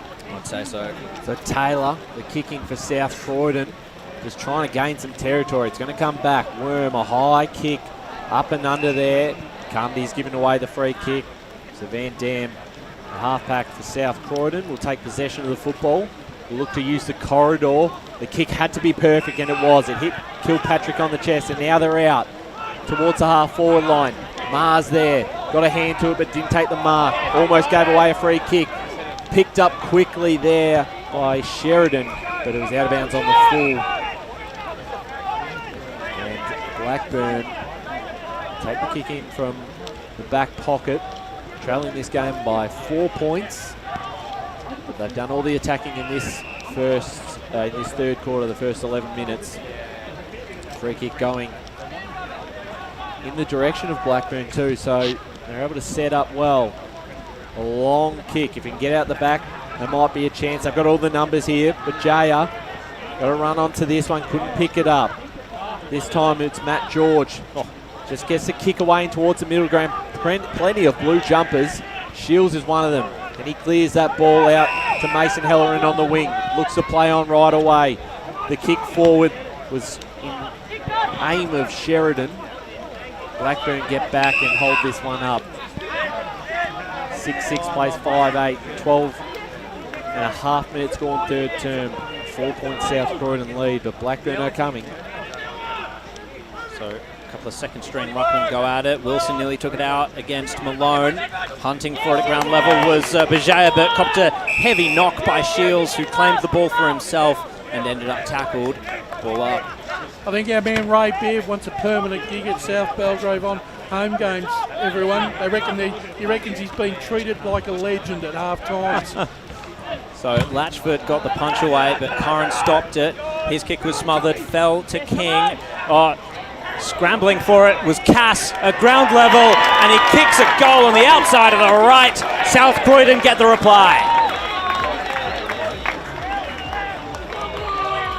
That was a really good piece of play there by Cass. It was just against the momentum of the play, wasn't it, really? He got a second go at it there as his first kick was smothered, but he still managed to control it to follow up. And it was a lot more difficult the second time around, Jared. Yeah. This is a real testing next 10 minutes for Blackburn here. How can they respond? Yeah, absolutely. They've had control of the game in this part of the third term. They've just lost a little bit of momentum with that goal. The 7-6 plays 5-8. That one definitely hurts Blackburn, who have been pushing for a good 5 or 6 minutes. Latchford out of the middle. He does well with the second act. Wicks picks up the ball nicely. Now South Croydon doing some attacking in front of Sheridan. Ma did very well. Socket off the ground. Picked up by Dano King. He was clean. Inside 50 in the direction of Wilson. Hang out the back. Couldn't quite get it. Trembath read it well to get a hand to it. That will be holding the ball. And great pressure from the Dogs forwards. It's James Wilson who's able to get back and get a tackle on, I believe that was Salmon, that just did just a bit too slow there, Ryan. And this is about the 4th or 5th occasion Wilson has applied that sort of type of forward pressure. Yeah. Well, he had a similar tackle down the other end, as you said, Spider, but he missed the set shot. This time, can Wilson make amends? Not much of an angle. He loves it off the boot. South Croydon 2 in a minute. 8-6-54. Blackburn 5-8-38. It really hurts you, those sort of ones, Blackburn, but you got to acknowledge the work of James Wilson there, just his ability to forward pressure, create the opportunity and then go back and capitalise. That really hurts your opposition when you can do things like that. Especially when you've dominated the first 10 minutes, it really does get into the psyche of your play. Blackburn probably felt that they didn't get the just rewards for all that hard work. And South Croydon, within a twinkling of an eye, have gone back out to a 16-point lead. Blackburn up against it now. Tap comes from Latchford.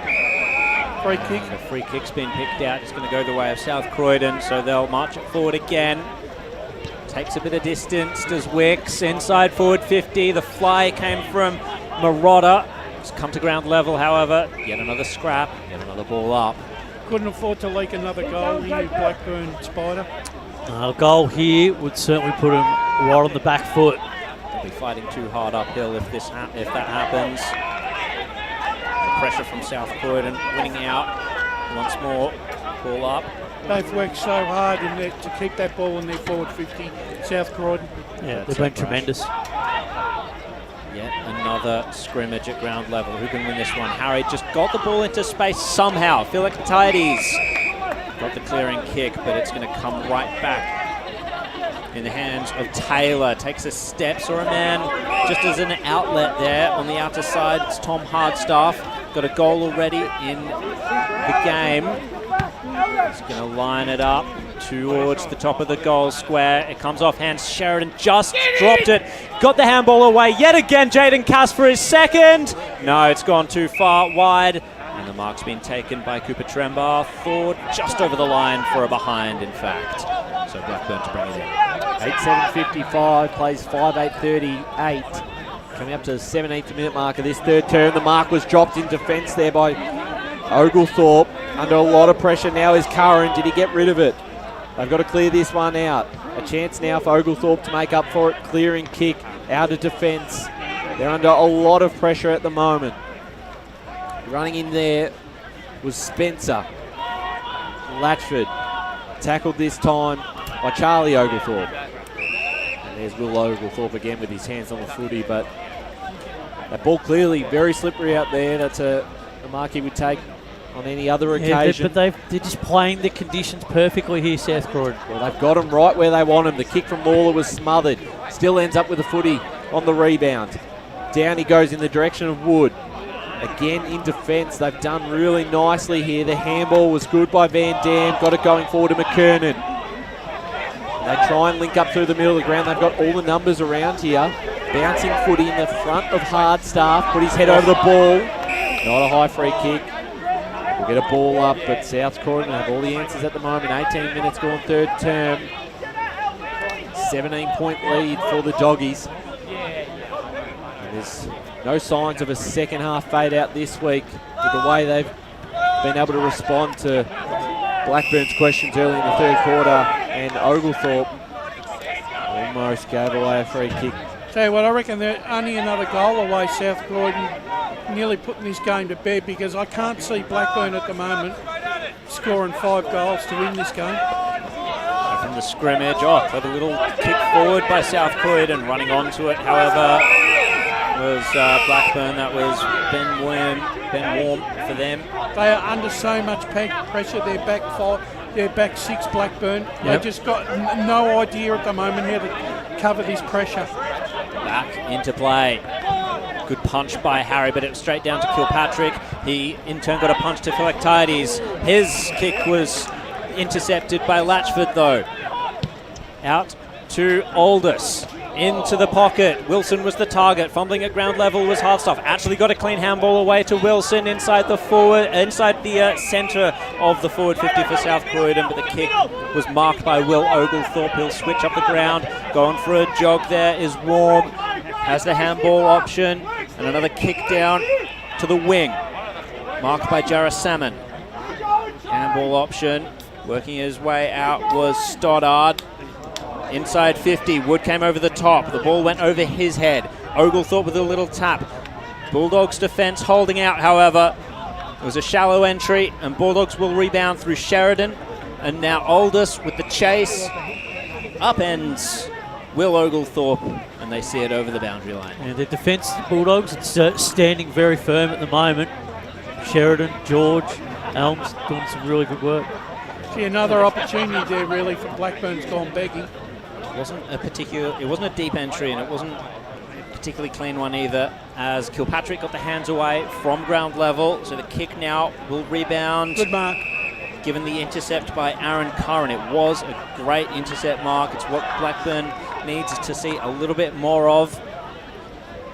Now, the pack will form at left half forward for the Burners. Dan King at ground level got the handball out, had to follow it up, but Kilpatrick was there for support, got the handball away. It just eluded the hands of Liam Shields. Bending down was Marauder. His kick was a scrambled one territory. The main objective, chasing, was Latchford in the forward line, and Wilson will be the one to take it over the boundary line. That was well done by Latchford, because really he wasn't entitled to actually reach that contest, but just created enough of a spoil just to thwart an easy out for the Blackburn back 6.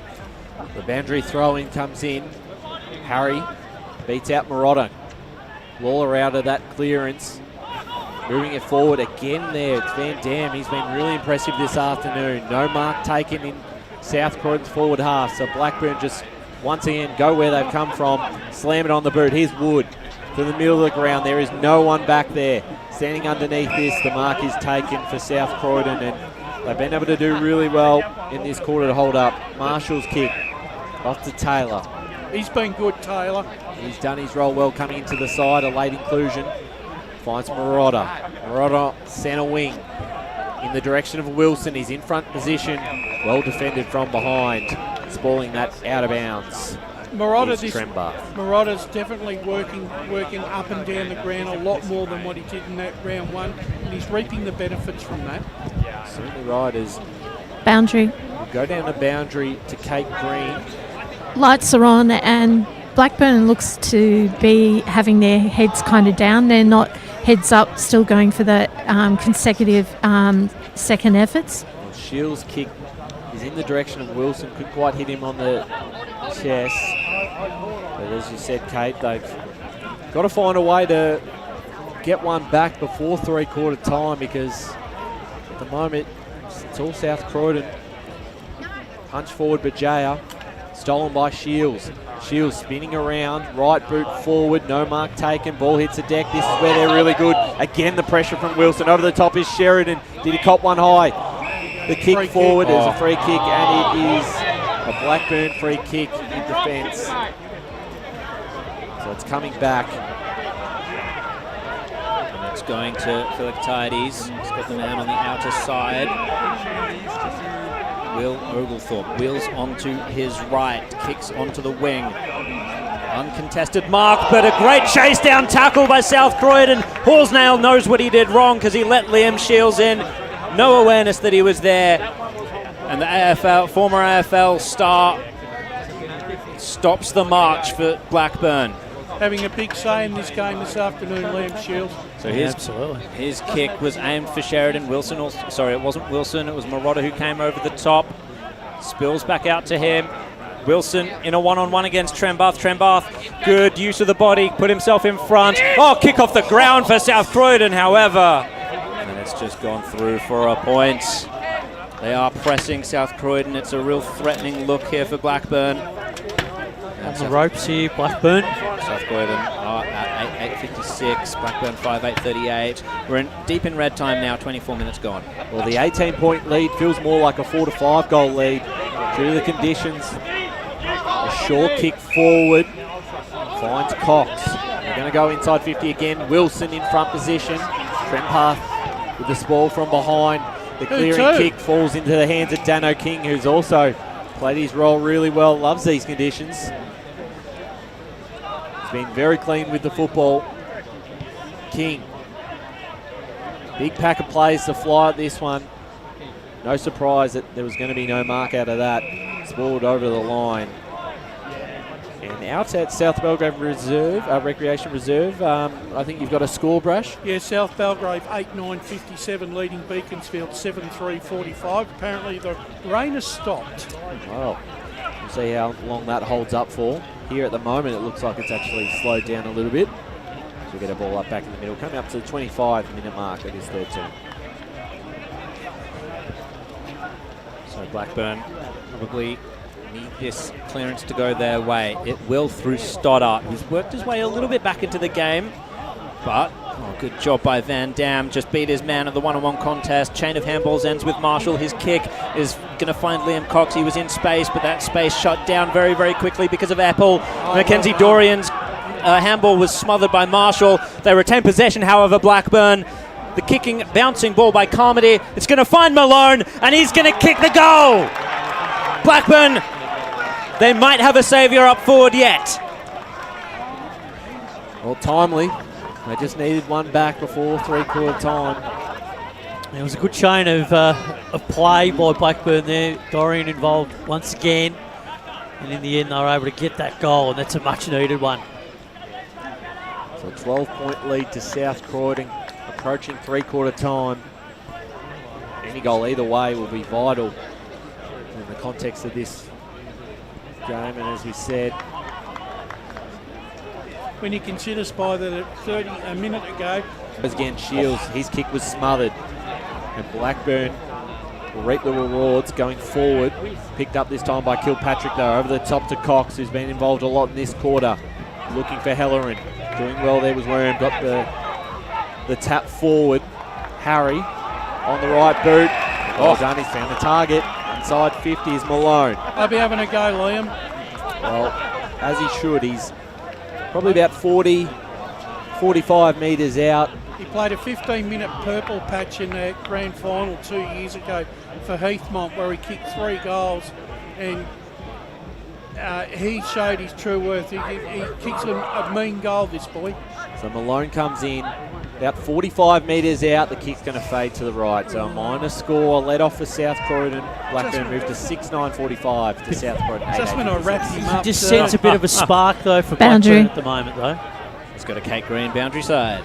Brash, aren't you telling me about the caller's curse? You never call when they're about to kick? Yeah. Aldous takes a jog into the pocket, invited a little bit of pressure from Oglethorpe, but the kick will find its way to the wing anyway. Whistle's gone, and it looks like a free kick has gone the way of the Bulldogs. Jet Latchford, the former Redback, of course, accomplished player now, young ruckman. He's played some time in the Box Hill VFL side. Great spoil over the top by Trembath was important. And the siren goes for three-quarter time. South Croydon 8-8-56. Blackburn 6-9-45. We'll be back after this break with an interview with one of the coaches.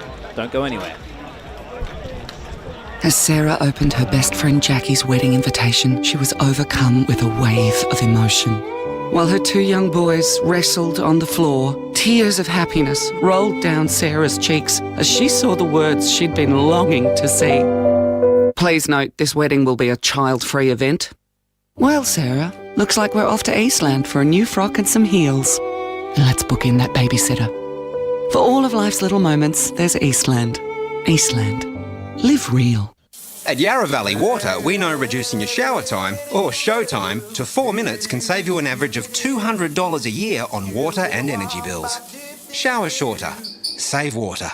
Authorised by the Victorian Government, 1 Treasury Place, Melbourne.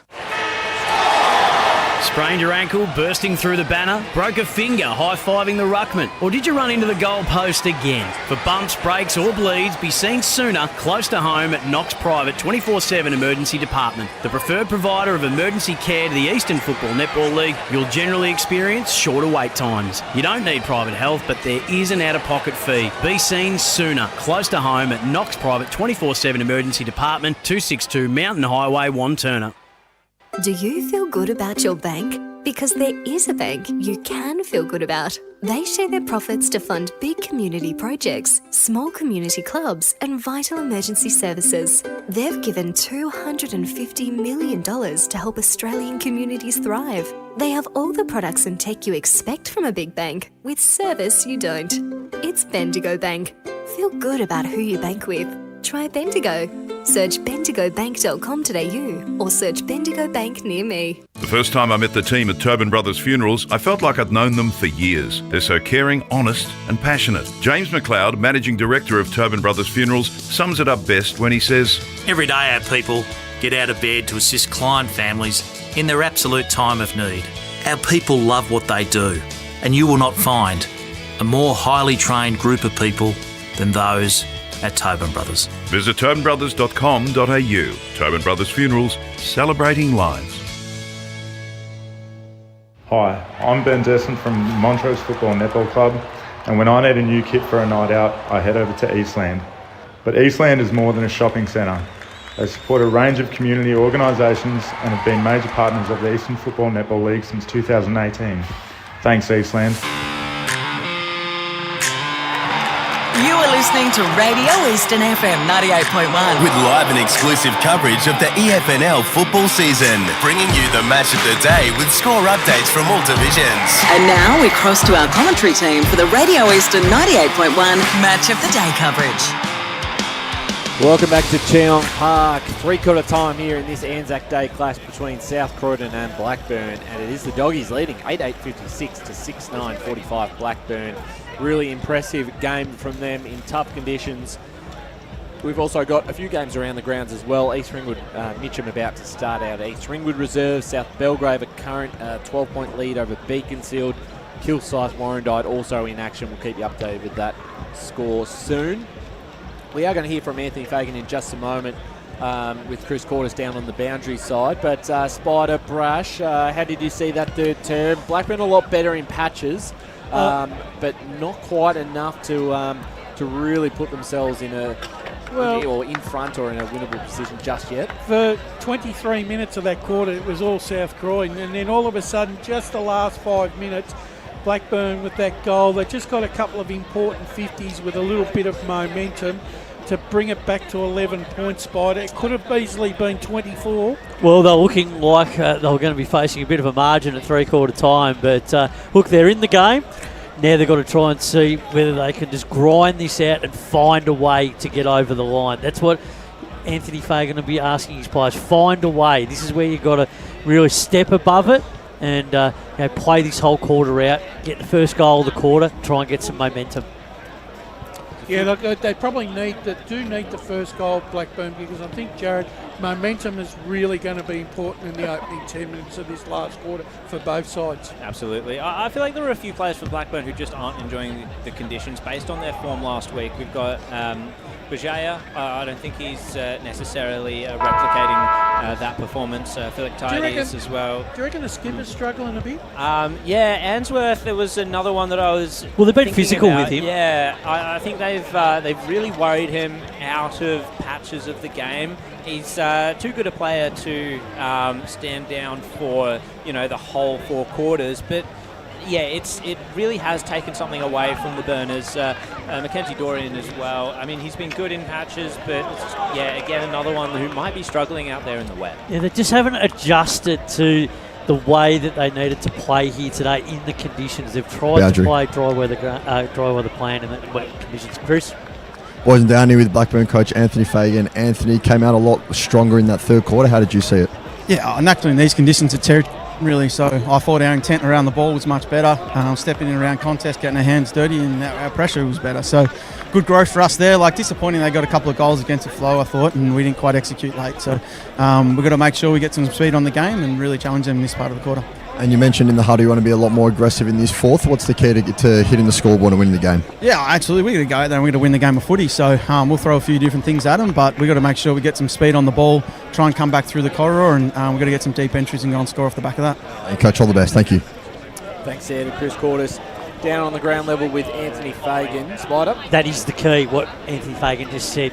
Be aggressive with the ball and get those deep entries happening. Boundary.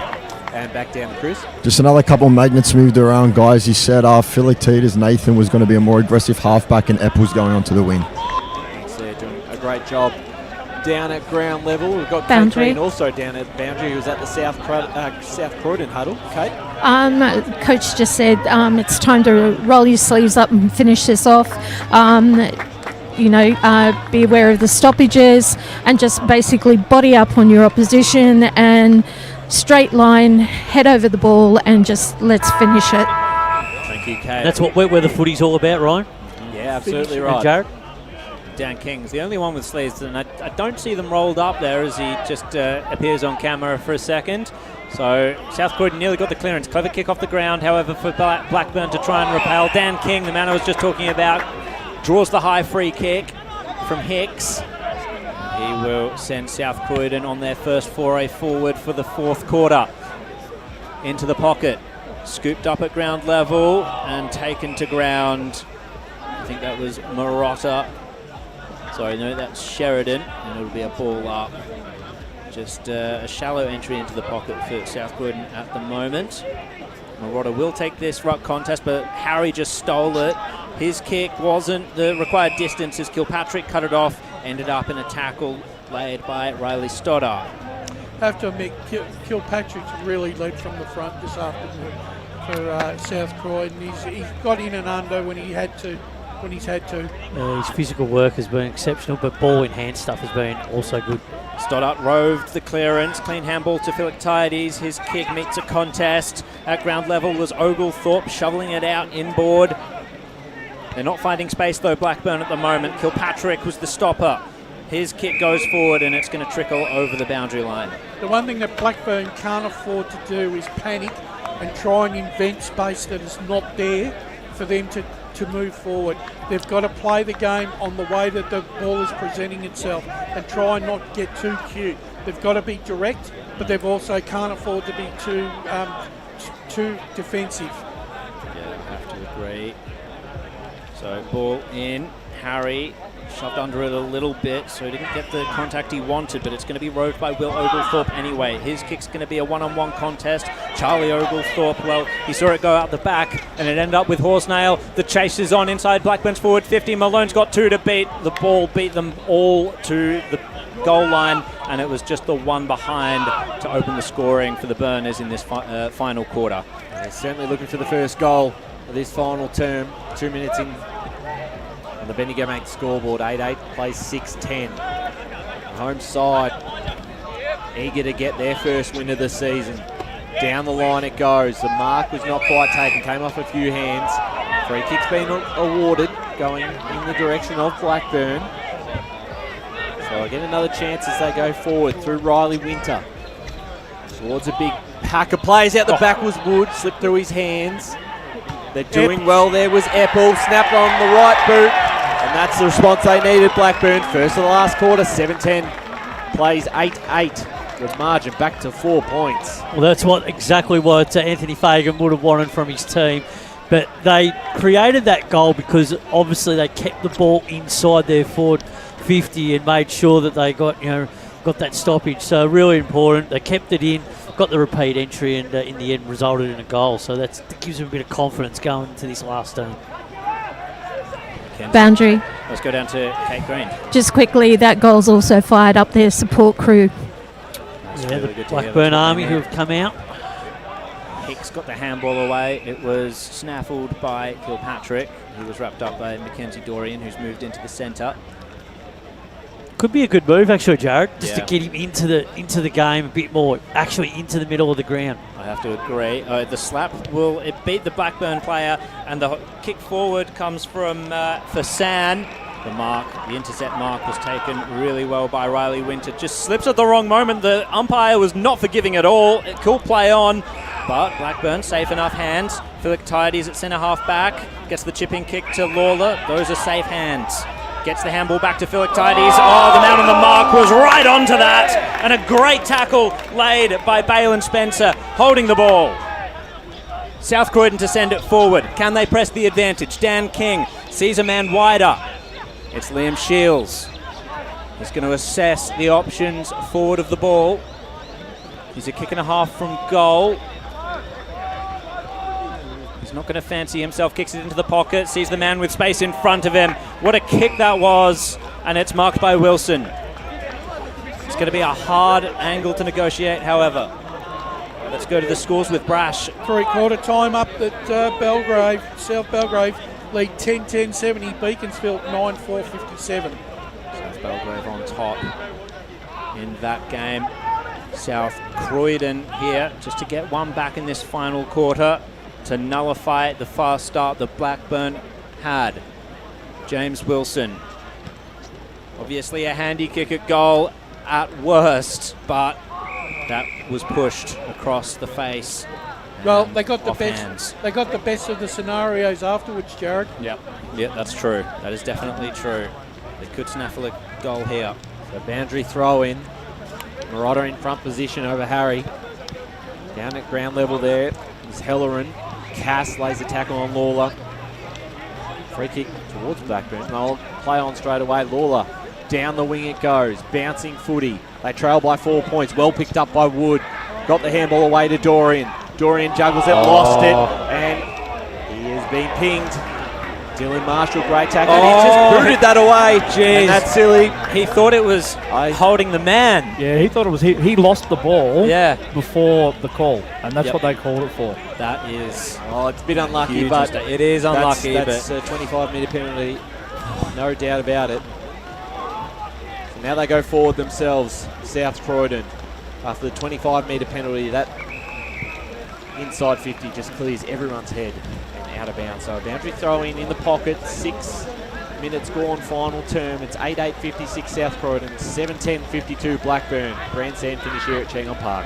The rain's just picked up even more now from this stoppage. Tap forward by the South Croydon ruckman in Marotta. It's going to be a contest. Marotta followed up his work well, kicked it around the body. Could have been great, but Winter put himself in the way for Blackburn. Mackenzie Dorian, it goes over his head. I think it was intended for him. That was a mistake. Now Kilpatrick ends up with it. Could he put another South Croydon goal on? Brilliant defence on the line by Winter, but no, it was over the line already. And that's a fantastic goal to Kilpatrick. Opportunistic, accurate, and in the end, supreme. And I think he made the right call to the goal umpire. There was no complaints. The Blackburn defender there. Just clearing it too. Well, actually, he did put his hands up, but no, I think it's the right call. That's 10-point margin now to the Dogs. Yeah, what a set of circumstances that was from South Croydon. I think I think Winner would have gone off a lot more. Would have gone off more on tap if it was a genuine touch. I reckon. Harry got the tap down. Falls into the hands of Hicks. Clearance for Blackburn. Well defended there. That was well done by Dylan Marshall. Got a fist to it. And now it falls into the hands of Wicks. Loads up towards half-forward line. There was an important mark in defence here for Blackburn. With 8 minutes gone in this fourth quarter and the rain just pouring down, they cannot afford another one. Out the back there, no mark taken by Aldous. They'll be happy to see this over the line. You know, the funny thing is about a game like this, both sides need to attack, right, to keep the lead or try and get the lead. They can't afford to go in their shell, otherwise they will lose this game. That's true, but to attack you need to take risks, and the risks are amplified in conditions like this. Kilpatrick, well, there's the risk. His man didn't mark it. He managed to keep the ball in front of him. It was Sheridan. His kick was smothered. He went the second effort. Epple wasn't enough to make the tackle stick. Blackburn, however, they had the stopper there. It came out to Lawler in the end. Not a great kick. It sat for Bergea, however, who effected the spoil. He's going to go 1, 2, 3 efforts. Aldous, however, arrived as the cavalry. Lawler waited for it. He looked like he was about to swing a boot at it. He was in two minds and in the end let it slip. And in the scrimmage there, it was Tim Tegg at the bottom, and it's going to be a ball up. Nearly 9 minutes gone in this final quarter. 10-point lead to South Croydon. They've been in control for the majority of the day. Lawler got the clearance. It was a tumbling ball. Macadorian, he errantly kicked it out of bounds. But it was a skill error, says the umpire, although we're never going to see deliberate paid in this in this league, I think. Be a game umpire to pay that. It would be. We did get one last week, didn't we? We did, actually. That's true. That is very true. Must have been the most obvious one in the world. So, tap down by Marotta was good. However, Blackburn were able to shark it. Will Oglethorpe upended. Bergea couldn't handle it in the end. Ball in dispute. South Croydon going at it so much that they both contested each other, and Blackburn nearly came up with it. Lawler, no. At ground level, it ended up in the hands of... Really see too many more goals in this game as the rain just gets heavier. 10 points feels like 4 goals. Yeah, it does. And another one here. It's not over, but it would certainly make it very difficult for Blackburn. Lawler with a clearing kick. In there first is Marshall, and he's earned himself a free kick. Carmody had the back of his jump up. He's playing in front, so that's why he's getting the free kick. And Marshall's been outstanding, particularly in this last quarter. Long high kick. Out the back is Wilson. Picked it up nicely, got it off to Wicks. Wicks gets past one right boot, out of bounds on the full. Just didn't connect with it right. Tell you one player that is really trying his heart out for Blackburn to get him back in the contest is Paddy Lawler. Yep. He's had an enormous last quarter. They just can't get on the end of his good work. I think he's had a pretty good day, actually, Brash. I think he's been one of their best. Yes, he has. He's getting to every contest this quarter. So down the line it went, and that might have been in the back, but it was an errant action. James Fassan was able to capitalise. Kick towards the goal square and sent over the line. It's going to be for Tidies to kick it in. So what can Blackburn do here? They're having a lot of trouble just clearing this footy out of their defensive half of the ground. Looks to take on an opponent. Did nicely down the middle of the ground. They need a mark. Eldridge just punched it away for the Dogs. Towards Marshall again. Kicking it towards the boundary line. Picked up by King. Jeez, he's clean with the football. Got it off to Marotta. Got past his opponent. Long kick, high kick up and under. No one's going to be able to mark it. Kilpatrick got a handful forward. Sheridan, in fact it was Cass before. And in defence again, they're just fighting hard to clear this out under a lot of pressure. Here's Oglethorpe, can tap it in front of himself. Can he pick it up? He can't, so he'll soccer it off the ground. Just gaining some territory. Picked off by Van Dam, got the handball away, and they move the ball through George to Elders. Bouncing kick, bit of a grubber one. Blackburn under a lot of pressure here. They're going to go forward once again, but not too many options for Hubber. Got it to Lawler. Dorian, juggling mark. He's got it. Took him about 3 juggles. But great mark in these conditions just to be able to bring it to his chest, and must kick goal to bring the margin back to 5 points. Once again, Paddy Lawler involved. Yeah, he's been big today. That was a beautiful kick to position by Lawler. Dorian probably made it look harder than what it really was. You can hear the boos behind the goals from the South Croydon faithful as Dorian lines up. Must kick goal. Dorian loves it off the boots. Blackburn stay alive. 8-10-58. South Croydon 9-9-63. It's just amazing, isn't it, in the context of the game, Brash, when your big gun players step up in big moments, and two of the Blackburn players then stood up, and that was Paddy Law, and then also finished off by Macadorian. But also Hubber, I think he's been okay. I think he's been pretty steady for him across the day, and even in the first couple of weeks of the season. I mean, really, South Croydon didn't do too much wrong there. It was just the bounce of the ball actually beat them then. I was very impressed by the mark by Dorian as well to maintain grip on the ball in those conditions, especially with heavy checking from Marshall. And Marshall's been, he has been good today. Yeah. So back into the centre. Crucial moments in this game for both teams as I drop my pen. Clearance work is hard at the moment. Kilpatrick nearly had it, but he's been upended. So another ball up. 5-point lead for South Croydon. Nearly 15 minutes gone in this final quarter. Latchford couldn't quite pick it up, so Blackburn will try and feast on this opportunity. Lawler again. Punch by Aldous from that kick. It's inside Blackburn's forward 50. Van Dam nearly had it. Oh, great tackle as it was scooped up by Salmon. He just wasn't quick enough, and the pressure came right for him from Devon McKernan. Ball up in the forward 50 arc for Blackburn. What can they manufacture from here? Or is it going to be defence from South Croydon? It'll be a secondary ball up. Can they get a score from this stoppage? Well, the contest is befitting of an ANZAC Day contest because both sides now have to get down and dig into the trenches. Dorian's on the move in this contest. He couldn't quite take a hand on it. And it's going to be repelled by Fasan. No, he just took too long. Ended up in the hands of Carmody. He managed to feed it out to Oglethorpe. Dorian again. Yet another goal. And they come from everywhere as Blackburn are now in front. It's just amazing how the great players just spark you when you need them to step up. And once again, from forward stoppage, they are able to score a goal. And they've done it a couple of times today.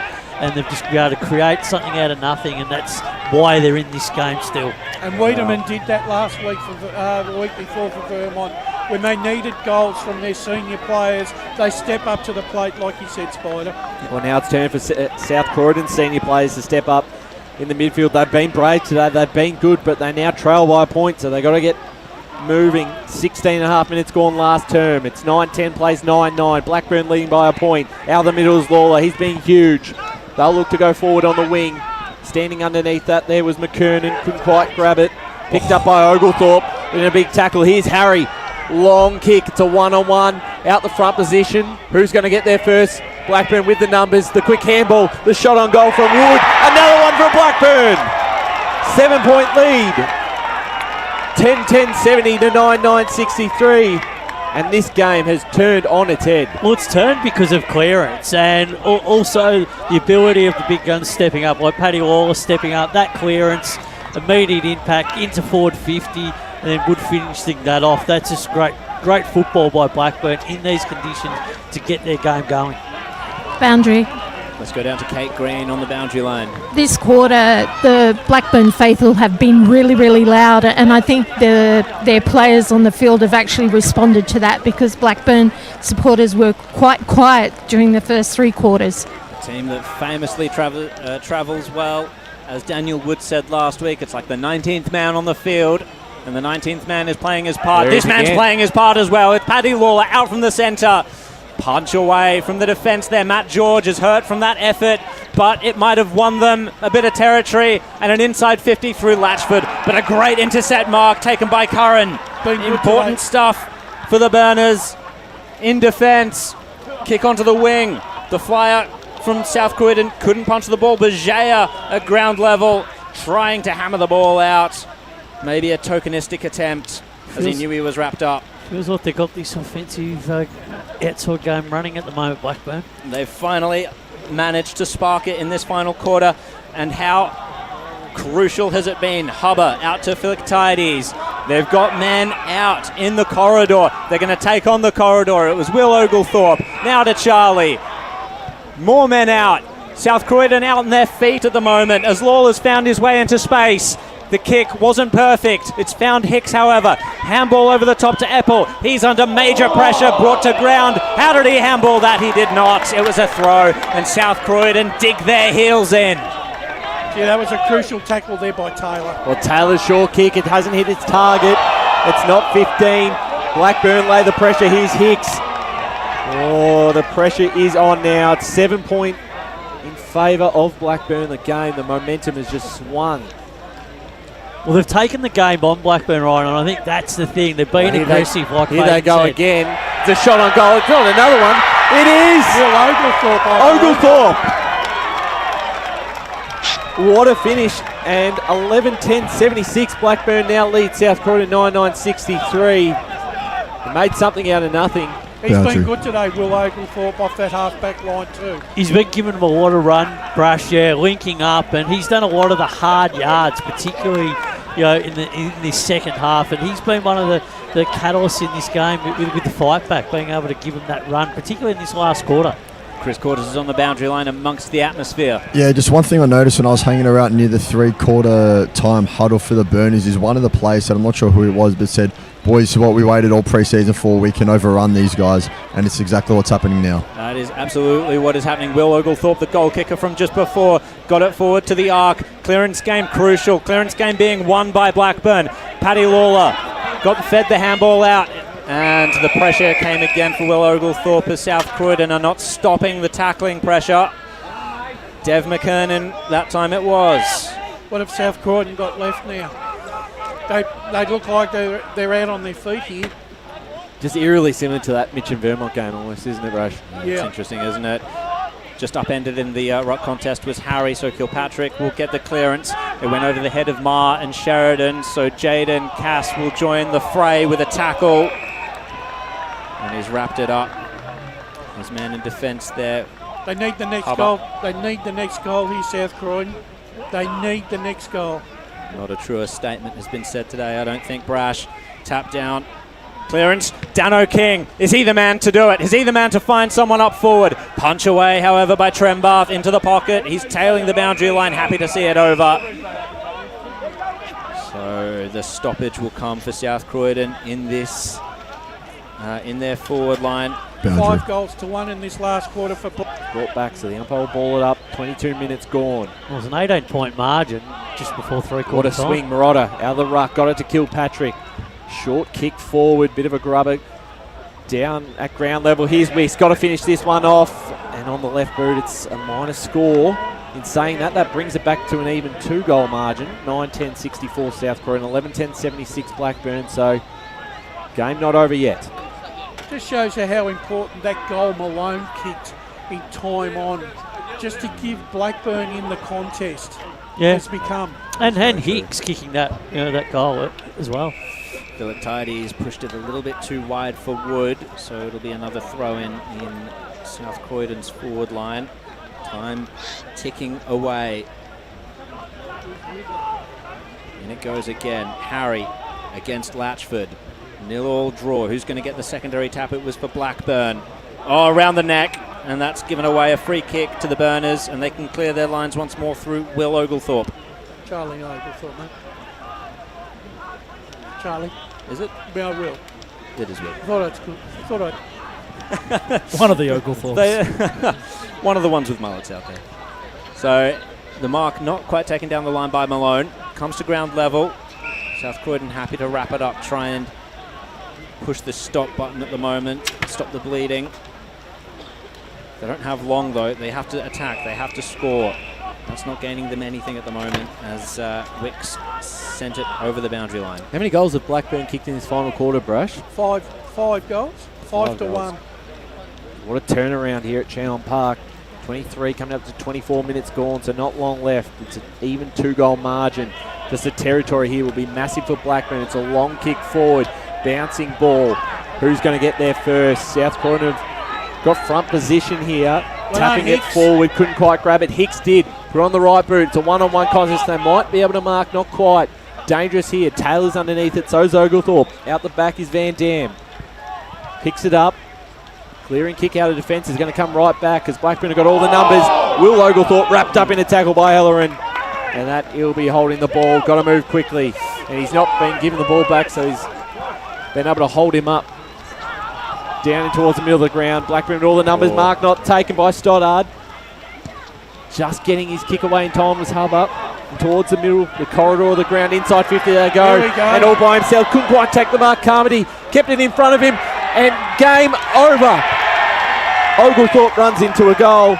And Blackburn are going to steal this one from South Croydon. And the margin now 12-10-82 to 9-10-64. 3 goals up.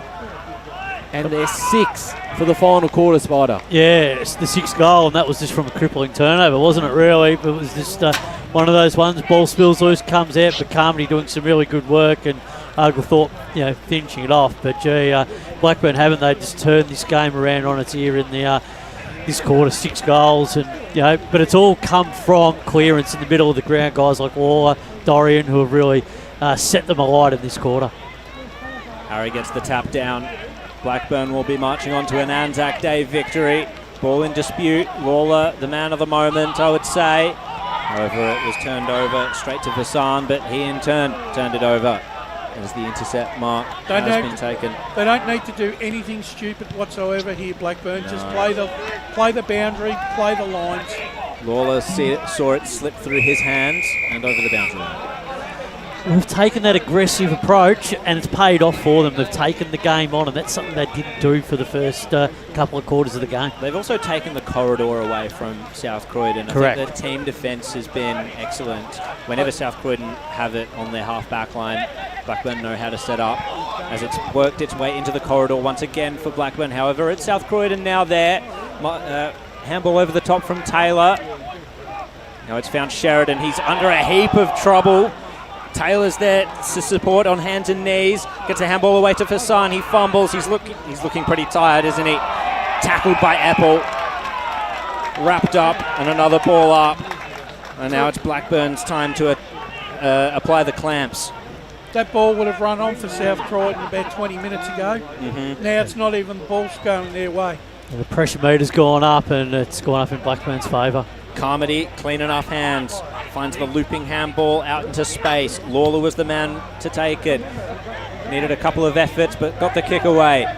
It's ended up in the hands of South Croydon's defence. However, wrapped up was Spencer. The handball came away. Hardstaff skies the ball. Blackburn well set. It came off hands, however. Kilpatrick roved it. Was well positioned. Got the kick in to forward 50. Stoddard punched it away. And now Blackburn's turn to repel. Charlie Oglethorpe, he watches it go over his head. Eppel was there for support. Tried to get the handball back into space, but no, Latchford stole it from him. Fassan now with a bouncing kick. Blackburn continue to be well set up through Wood down the line. Hubber there for support. The pressure comes from South Croydon, as it has for most of the day, but this time a little bit in vain, as it's just going to be a ball up on their forward arc. So, Marotta just slams it on the boot forward. Underneath this one, no mark taken by Wood. It's been one of those days with the conditions, those marks, the high kicks. There hasn't been many taken. Wood's played an important role too in this quarter. I think he's been really important in the context of them getting back into this game. Certainly right, as the time ticks down. 28 minutes gone final quarter. It's an even 3-goal lead. Slammed on the boot there with Shields, just went up about 5 metres. Here's Hellerin. Quick snap around the corner. Couldn't quite get there, and in fact it's a free kick going towards Blackburn out at right on full back, so I believe that's Riley Winter. And they'll clear this one out. This is going to be a famous win for Blackburn. They'll be 2-0, and there's Paddy Lawler, the former skipper of the club. I reckon he's had about 15 touches in this last quarter, Lawler. And every touch has just been... magic. Yeah, it has. Just been inspiring for the side today. There's Van Dam. see this one out. So a disappointing finish to this game for South Croydon, Jared, who will move to 0-2. It's not the start they wanted. No, absolutely not. But they're getting closer.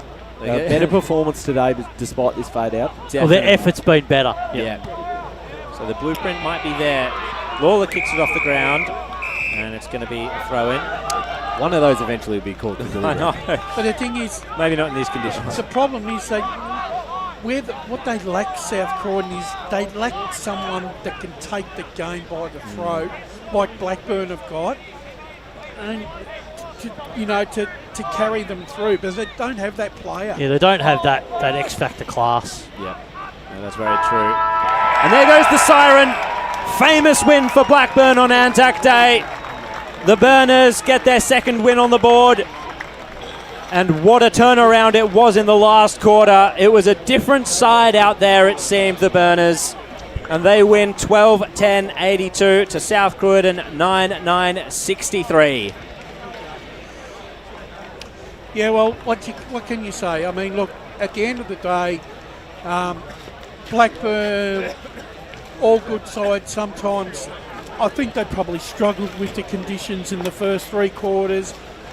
All of a sudden, they got their running game going. The ball started running their way, but that was because they were aggressive at the contest. They took the game on. Took risks. And once they hit the front, there was a sense of foreboding there for South Croydon that once Blackburn hit the front and got a couple in front, they weren't going to make it up again, was it? No, I think you're right there, Brashen. They just had that. They had the answers, and they just were able to step it up when they really needed to. They won the territory battle in that last quarter. They got the clearances from the middle of the ground, and guys like Lawler and Dorian and Stoddard really stepped it up when they really needed to. Just the experience come to the top when it really needed to. So we are going to get Chris Curtis down at ground level grabbing. I think we've got Patrick Lawler with him. He's about to cross down towards the boundary line. We'll hear from him in just a moment. Yeah, boundary. Chris, take us away. Guys, I'm here with Blackburn's Patrick Lawler. Pat, tell me, 2-0 in the season, comeback win at Anzac Day, how good does that feel? Yeah, it's pretty awesome. We get these sort of blockbuster games each year, and sometimes we're coming off 1-1 or we've lost both of them, so to give us a platform, which is similar to what a team like Baldwin last year, they gave themselves a platform to work off the year, and that's what we're looking to do, so it's an awesome start for us. Excellent. And in the third quarter time huddle, I heard one of your teammates say this is what we've been waiting all pre-season for, boys. We can run over them. Tell us just how much work goes on behind the scenes to have a performance and a win like this. Yeah, obviously we train pretty hard like every other team does, but we've got a really motivated group. We've got a lot of young blokes who keep pushing us older blokes, and then they work their arse off in the pre-season. And that's the reward that we get. We're absolutely stoked. Brilliant. And just last one for you. Talk to us about the midfield battle. Obviously, you came up against a very experienced midfield from South Croydon with the likes of Liam Shields and Kilpatrick, but you stood right up yourselves. Tell us, what was that like throughout the four quarters? That's a really good challenge. I played some footy with Killer as well, and I know Shieldsy back from Box Hill days, and being a Hawthorn supporter, I've always admired the way Shieldsy plays, so it's quite awesome getting to actually play on him, and that challenge gets you out of bed every morning, so really enjoyed it. Excellent, mate. Congratulations. All the best. Thank you. Great to hear Paddy Lawler speak. Thank you very much, Chris. I love that. I love that energy from him, and mentioning the challenge as well. Mentioning just how much it means to him to be able to go out, challenge himself against a top tier set of midfielders. It was an admirable game, to say the least. I got a score coming up from South Belgrave here, 20 minutes into the last quarter. It's South Belgrave 13-11-89, leading Beaconsfield 11-7-73. I've got one from Pink's Reserve, Brash. I'm a bit worried about Warrandyte. 5 behinds. It's coming up to three-quarter time. Killside 6-6-42. 42-5. I gave them good raps this week. I thought they'd be back, but surely Pinks can't be playing that bad. Yeah, I don't know. Not sure there, but we won't quite have the song, I don't think, with us, but we potentially do. I don't know if Kate's actually gone down with the mic. No, I think it's a really important look in terms of Blackburn season. The way Paddy Lawler stated there, to be 2-0 and build a platform. Actually, they're sitting 2-0 now, so for at least 24 hours, or maybe 3 hours, they've got some perceived pressure on the rest Chris of the is competition. still down there, I think. Yeah. Oh, great. So they've got some pressure there. Gentlemen, just going in now. Sorry, Brad. That's all right. We just might be able to get the song thanks to Tobin Brothers Funerals Celebrating Lives. Not sure if we can hear it a bit. There we go. We got the end of it thanks to Tobin Brothers Funerals Celebrating Lives. Great to see Blackburn up and about. 2-0 to start the season. The onus was on them for an improved year, despite a consistent season. And so far, they've ticked off 2 boxes. They've beat 2 final sides from last year, and now it really sets the template up for what could be a big year for the club. Absolutely. Look, Ryan, they've really given themselves that opportunity to win their first 2 games. It gives them so much impetus for the remainder of the season, gives them an enormous platform to leap off for the remainder of the season. So for them, they'd be really delighted with that. And that was a hard-working victory in that last quarter. They had to bring everything out to get that win. 6 goals in the last quarter. They were aggressive. They took the risks. Because in the first 3 quarters, they really were. They struggled to, play to the conditions. They were really outplayed for the majority of the game. They weren't really adapting to the wet weather conditions, but they got their game going late in the game, and their big names stepped up, and that's what Anthony Fagan would have wanted. He wanted the big names to step up. He wanted some of the middle range players to step up as well, and they got a good contribution right across the board, an even spread in the end. And they'll walk away with that victory, and they'll tick that one on and move on. It's a team that is definitely they play a game style that is on their best day is reliant on precise kicking and precise handballs as well, and run and gun. And they've met 2 different days in the first 2 rounds. Yeah, it's a good way to win, Jared, I think, isn't it? Yeah, exactly. They've shown adaptability when it's counted. It took a little bit longer this game, but I think they're going to be okay with that. Yeah, they grinded it out. They really did show in the end what they had to do. And that's what are the qualities of a really good team, to win in different ways, because they are going to be challenged during the course of the year by a lot of teams. So when they know if they confront this situation again, they can draw upon that experience. So it's going to be a real part. Look, there'll be disappointment in the South Croydon rooms now. They'll be thinking, how did that one slip away? Well, it slipped away because in the end, they just were simply outclassed in the middle of the ground when it really mattered most. Yeah, and they couldn't buy an inside 50 for love nor money really in that last quarter. And they just didn't make the most of those opportunities when it did go forward. And they had a couple of chances to lay the killer punch, at stages when they were 18 points up, and it would have gone out to 4 goals. But they missed those couple of opportunities, and they just couldn't quite nail them. I also think, too, there were probably some opportunities that South Croydon did leave behind, too. I think it was early on in the game, Sky, they kicked 1 goal 3 or something in the opening 10 minutes. A couple of easy missed shots as well that they left on the ground as well. That, if you add that to the time where they could have already been 24 points up.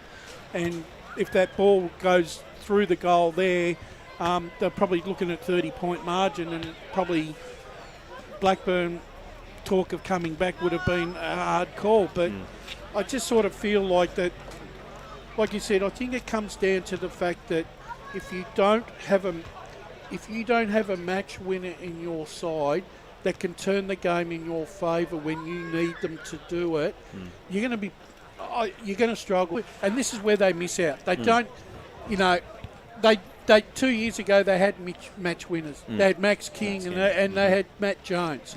Right, they're 2 quality players that have left a lineup that probably could have kept them in the contest.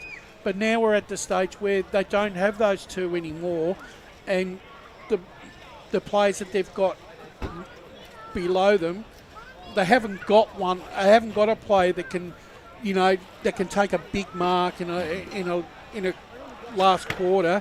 Right, and kick. They didn't have anyone that could do what McAdorian did. To take that mark, had the presence of to kick that goal, and then also a guy like Paddy Law that can win that clearance and get it down there. And even some of the stuff that Rolly Stoddart did in that last quarter, just his experience, to win a couple of those clearance stoppages were really important as well. He only had probably 4 possessions for the afternoon, Stoddart, but they're probably 4 quality. But they're probably the most 4 important ones. That's the thing. But first goal of the first half, first goal of the second half. It was it set the tone. They were timely, weren't they? Yeah. Sometimes when you look at, I know sometimes stats lie a bit, and sometimes you look at a player and they've had 4 touches and you think, oh, he's had a terrible game. But the thing is, unless you've watched the game and understand the context of what those 4 possessions mean, you wouldn't appreciate it unless you're actually there watching it. Yeah, true. Absolutely. There is another game also happening out at East Ringwood Reserve. That's a twilight fixture just started. East Ringwood leading that 2-3-15 to the Tigers 1 straight 6. You're more than welcome to head over there to East Ringwood Reserve this evening. I don't know if any of you gentlemen are going out and watching more footy or calling it a night. I'm doing the big WrestleMania night. Oh, no, Brash. I had a message from Blake asking if you can ask Brash about Mania. I don't know what that means, but I don't want to know. Now you do. Mate, I got 9 hours of Mania in front of me tonight. I certainly do not, so we'll leave it at that. Where's that being hosted, Brash? It's at my mate's place. We do it every year. We have. It's not online. That's actually at his mate's place. We have pizza and we make a night of it. We have pizza and a few drinks and stuff like that. It's good. We've been doing it for 20 years. So there you go. Big tradition. It is. It's a Brasher tradition.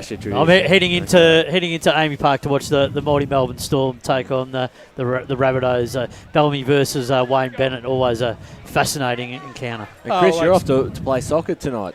Got a night game. Yeah, that's exactly right. I'm 5 minutes down the road. I was supposed to be there 15 minutes ago, so I'll put this microphone down and say goodbye to you. Pleasure being alongside you always, and I'll see you guys tomorrow. Massive afternoon. Calling his first senior men's game tomorrow afternoon out at Vermont Recreation Reserve. Dominating alongside Kate Green on the boundary. Thank you, Have Kate. you got your mic with you at the moment, Kate? Yes. How did you enjoy it down the boundary the first time for a men's game? It was pretty cool. The burner faithful. Oh my God, they're loud. Up and about. Did they swing the jackets, or was it too cold and wet? They just kept them on. They kept the jackets on, thank you. There was no swinging at any jackets, but I really enjoyed that game. Absolutely. And well done, Kate. Did a good job today. I was quite trepidatious doing boundary for the men's, being the first time. You've got the first one. You got the first one under the belt. You'll be even better tomorrow when you take on the Vermont Doncaster Race game. Yeah, well, I'm trying to get Taylor Black to come and coach me. We'll certainly see. We're actually running out of time, so I'll close this one out. We've got a big game tomorrow. Everyone's going to be there for Vermont versus Doncaster East. Out here at Cheong Park at South Croydon and Blackburn. Blackburn winners 12-10-82 to the Dogs 9-9-63.